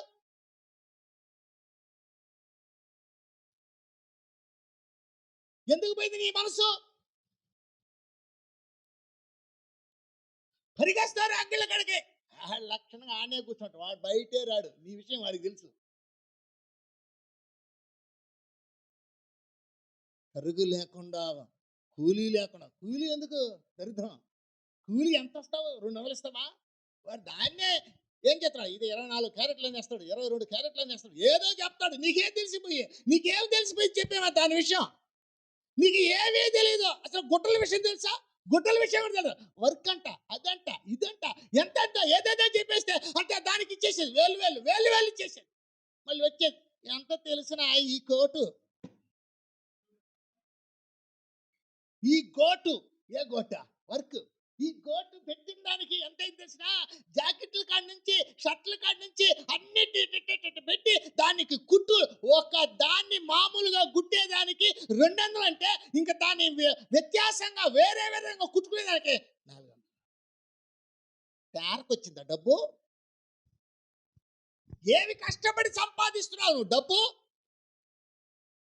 ఇంతగా ఖర్చు పెట్టడానికి నీకు ఎట్లా వచ్చింది మనసు? పుణ్యం చేస్తున్నావా? దానం చేస్తున్నావా? బిడ్డలకు తరతరాలకి నీకు దీవెన వచ్చే పనులు చేస్తున్నావా? అసలు చర్చిలో నీవు దేవునికి దశ భాగిస్తున్నావా?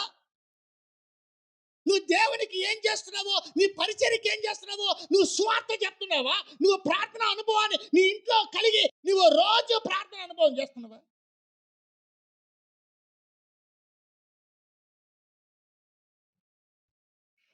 యేసయ్యా మనసున్న మంచి దేవా, నీ మనసు నాకిచ్చావా, మలినమైన మనసు మార్చి మనిషిగా నన్ను నిలిపావా అంట. మనిషిగా తయారు చేసి పెడితే, నీ జీవితాన్ని కడిగి చక్కగా పెడితే మరలా కడగబడిన పంది బుర్రలోకి వెళ్ళిందంట. ఏమి అట్లాంటి బైబిల్లో ఉందా? చూపించేదా? ఎదుర్కోగలుగుతావా యేసయ్యను? యేసయ్య అంటున్నాడు, పౌలా సౌలా మునికోలలో ఎదురుతానట, నీ వల్ల కాదు. యేసయ్యని ఎదుర్కొంటావా? చూపించు వాక్యం అంటే, యేసయ్యని ఎదుర్కొంటావా? చూపిస్తా. ఏం చేస్తావు? చేస్తావా? చేయలేదు. నీ సంపాదన ఎంత? నువ్వు ఎంత ఖర్చు పెడుతున్నావు? వేరొకరి సంపాదన రెక్కల ముక్కలు చేసుకొని సంపాదన నువ్వు ఎలా ఖర్చు పెట్టడానికి సిద్ధపడతావు? నువ్వు నీ కుటుంబంలో నీ భార్య కావచ్చు, నీ భర్త కావచ్చు, సంపాదించినట్టు డబ్బును నీవు మంచిగా ఖర్చు పెట్టి దీవెన సంపాదించాలి. నీవే సంపాదించినా నువ్వు దాన్ని ఖర్చు పెట్టడానికి నీకు అధికారం లేదు. హల్లెలూయా. నా ఇష్టం, నా సంపాదన, నేను తింటా, త్రాగతా, తలగ పోసుకుంటా, నన్ను ఎవడు అడిగేది? నిన్నెవడు అడుగుతాడా? నిన్ను అడిగే పనా? నీ ఆయుష్ ఎంతో నీకు తెలుస్తుంది. ఏమన్నాడు మోషే? తెలుపుము నా ఆయువు ఎంతో, తెలుపుము నా అంతము ఎప్పుడో. నీ అంతమే తెలీదు, నీ ఆయువు ఎంతో తెలీదు. నీ ఆయువును పెంచేది, నీ ఆయువును తరగతి తీసేది నీ సంపాదన. నీ సంపాదనలోంచి వచ్చేంటి కష్టార్జితలో ఖర్చు పెట్టే విధానం. ఎందుకు చర్చిలకు వెళ్ళరు తెలిసినా? పెళ్ళిళ్ళు చేసుకునే దానికి వెళ్తారు కొంతమంది. వాక్యం చెప్తే అబ్బా కష్టమైన వాక్యాలు అండి. ఈ పాస్టర్ గారి దగ్గరికి పోయేదనుకుని ఆ పాస్టర్ గారి దగ్గరికి పోతే ఏమడదు, ఆయనే డబ్బులు ఇస్తాడు మనకు. డబ్బులు ఇచ్చే సంఘం కాదు ఇది, డబ్బులు తీసుకునే సంఘం. మొండోళ్ళు అంటారు, మొండోళ్ళు. ఈ మొండోళ్ళు ఎటువంటి వాళ్ళు అంటే, ఇదిగో ఇక్కడ చెప్తున్నాడు చదవండి. 15 లూకా 15:13. లూకా 15:13. ఇద్దరు కొడుకులు ఉన్నారంట. ఇద్దరు కొడుకులో ఒకడు మొండోడు. వీడు ఆస్తి సంపాదించుకొని దూర దేశానికి వెళ్ళిపోయి దానిని పాడు చేసి దుర్వ్యాపారముతో బాగా పాడు చేసేసినాడు. యేసయ్య ఆయన యొక్క పరలోక స్వాస్థ్యాన్ని నీకు ఇచ్చాడు. యేసయ్య పరలోకపు దీవెనలన్నీ నీకు ఇచ్చాడు. ఈ దీవెనలన్నీ తీసుకొని పోయి లోకాన్ని పాడు చేసేసేది, లోకంలో దాన్ని పోగొట్టుకునేది. చిన్నప్పటి నుంచి చర్చికి వెళ్ళిలా నిజమేనా? వెళ్ళింది నిజమేనా? నేర్చుకునేది నిజమేనా? ఆచరణలో రాజేష్ ఎన్ని సంవత్సరాలు చర్చికి పోయినా అనుకో, నేను పుట్టినప్పటి నుంచి పోతున్నాను పాస్టర్ గారు చర్చికి అంటే ఏది సగంలో లేచి వెళ్ళిపోతాడు. నాకు వస్తుంది కోపం. ఏదా నేను కొడతాడు గొప్పవాడు అయిపోతాడు, నేను కొట్టడం లేదు. బెత్తంతో కొట్టడానికి కూడా మాకు అధికారం ఉంటుంది. ఇక్కడ ఉండదు. బెత్తంతో రావాలన్నా ఎట్టా అంటున్నాడు పౌలు గారు. ఏమి అయ్యారు కొడితే మొత్తం కొట్టించుకుంటాంలా, పాస్టర్లు కొడితే మాత్రం ఇంట్లో వాళ్ళకే కోపం వస్తుంది. ఎందుకు కొడతాడు పాస్టర్ గారు? పాస్టర్ గారు ఎట్టుండాలి? రాజేష్ వాళ్ళ నాయన అన్నాడంట, ఉపదేశం ఎప్పుడు రాగണം, ఎప్పుడు రాగണം, ఎప్పుడు గణం నోరుండదని మాట్లాడకూడదు.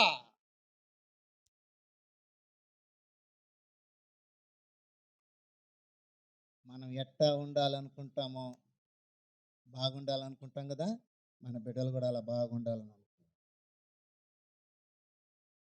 మనం దేవుని వాక్యం తెలుసుకుంటే ఎలా ఉండాలో, బాగుండడం అంటే ఎలాగో తెలుస్తుంది, లేదంటే తెలియదు. ప్రభు చెప్తున్నాడు, తప్పిపోయిన కుమారుడు, తప్పిపోయిన కుమారుడు, తండ్రి దగ్గర నుంచి వెళ్ళిపోయిన కుమారుడు, యేసుక్రీస్తుకు దూరం అయిపోయిన కుమారుడు, వాక్యానికి దూరం అయిపోయిన కుమారుడు, సంపాదన ఎత్తుకోబోయి విచ్చలవిడిగా ఖర్చు పెట్టిన కుమారుడికి పేరేం తెలిసిన? తప్పిపోయాడు. ఆయన అన్నారు, రాజబాబు గారు, దారి తప్పిపోతివా విశ్వాసీ అంటున్నాడు. దారి తప్పిపోతున్నాడు. దేవుని మందిరానికి సరిగ్గా వెళ్ళడం లేదు. దేవుని మందిరంలో మోకరిల్లి ప్రార్థన చేద్దాం అనుభవమే లేదు. కుటుంబంలో ప్రార్థన అనుభవం లేదు. కుటుంబంలో ప్రార్థన అనుభవాలు ఉండవు. దేవుని మందిరాలకు వెళ్ళి ప్రార్థన అనుభవాలు ఉండవు. ఒకవేళ వెళ్ళాలంటే ఆదివారం టు ఆదివారం బస్సు. మిగతా సమయంలో ఎప్పుడూ money mind, money mind, money mind, money mind, money mind, డబ్బు డబ్బు డబ్బు డబ్బు డబ్బు. ఇది సంపాదించే దాంట్లో జాగ్రత్త పాటించకపోతే, దాన్ని ఖర్చు పెట్టే విషయంలో జాగ్రత్త పాటించుకోకపోతే నీ ఆయుష్ తరిగిపోతుంది. ఇదే ఆయన చెప్తున్నాడు. ఇర్మియా గ్రంథము 2వ అధ్యాయం 14-15 వచనాల్లో ఇర్మియా ద్వారా ఏం పలుకుతున్నారో చూద్దాం.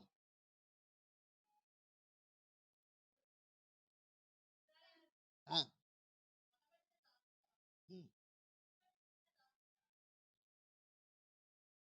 2:14-15. ఇశ్రాయేలు కొనబడిన దాసుడా, ఇంట పుట్టిన దాసుడా కాదు కదా, అతడేలా దోపుడు సొమ్ముకు సొమ్మాయను, కొదమ సింహములు వానిపైన బొబ్బలు పెట్టును, గర్జించెను. అవి అతని దేశమును పాడు చేసెను, అతని పట్టణములో నివాసములు లేక పాడాయను.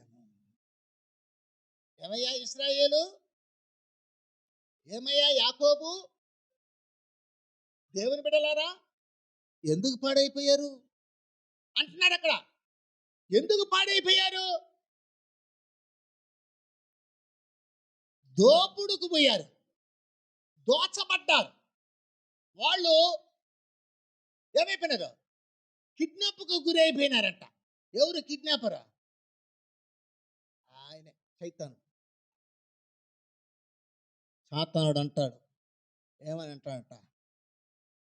దేవునికి ఇచ్చే డబ్బు దొంగిలించి పెట్టేయి. అంత ఎందుకు ఇస్తావు? కొద్దిగా ఎత్తి పెట్టేయి. అట్లని అపోస్తులు 5వ అధ్యాయంలో పేతురు గారు చెప్తున్నారు, సాతానుడికి నీ మనసులో ఎందుకు నువ్వు అవకాశం ఇచ్చావు? అందుచేతే కదా నువ్వు కొంత ఎత్తి దొంగిలించి పెట్టినావు దేవునికి ఇవ్వడం. నీ సంపాదనలో నువ్వు ఎట్ట ఖర్చు పెట్టాలి, ఏ విధముగా, ఏది మేలు, ఏది కీడు, ఏది మనకు ఆయుష్ను, ఏది నెమ్మది, ఏది సమాధానంనిస్తుందో దానిని తెలుసుకొని దాని కొరకు నీ డబ్బు ఖర్చు పెట్టాలి. హల్లెలూయా. జీవమును ప్రేమించి మంచి దినములు చూడ గోరువాడు ఎవడైనా ఉన్నాడా అంటే వాడు మేలునే కోరాలంట.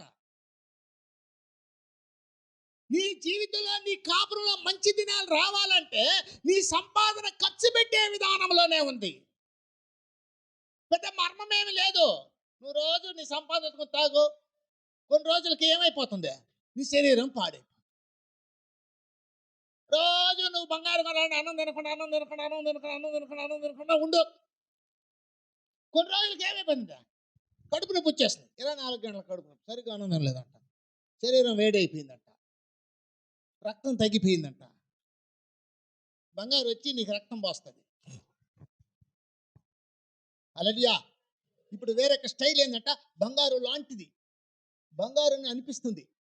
వాడిని డబ్బులు ఇచ్చుకొని దాన్ని వేసుకొని 10 మందిలో వెళ్ళి చూసేసి చేసేసి వచ్చేస్తుంటారు. తీరా చూస్తే అడే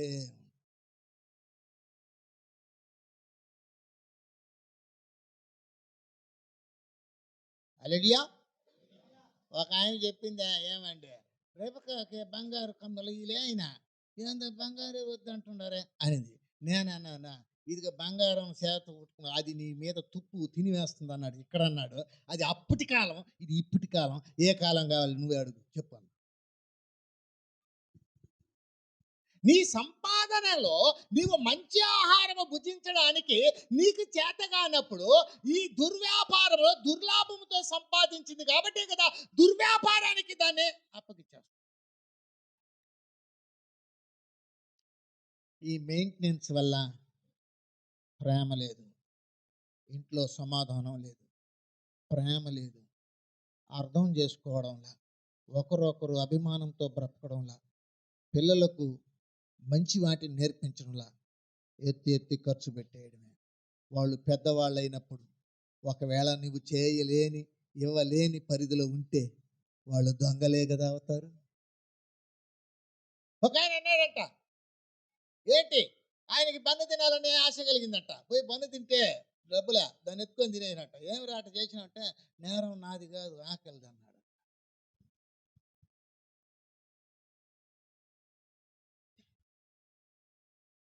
అలవాటు, నీ అలవాటు నీ జీవితాన్ని పాడు చేస్తుంది. అన్ని జనులతో కలిసి అన్ని జనుల అలవాట్లు నేర్చుకున్నావంటే యేసుక్రీస్తుకు నువ్వు దూరమైనావు అని అర్థం. అన్ని జనుల తలంపులు నీలో ఉన్నాయి అంటే నీ జీవితంలో నీ ఆయుష్ని నువ్వే పాడు చేసుకుంటున్నావు. నీ కుటుంబానికి నువ్వే మోసం చేస్తున్నావు. నీ పచ్చని సంసారానికి నీవు తెలియకనే నీవు విషాన్ని పోస్తున్నావు. నువ్వు నేర్పించవలసిందంతా యేసయ్య చెప్పినట్టుగా మంచి విషయాలలో ఆసక్తి కలిగి ఉండాలి. హల్లెలూయా, హల్లెలూయా. కనుక గమనించవలసిన వారమేంటాం.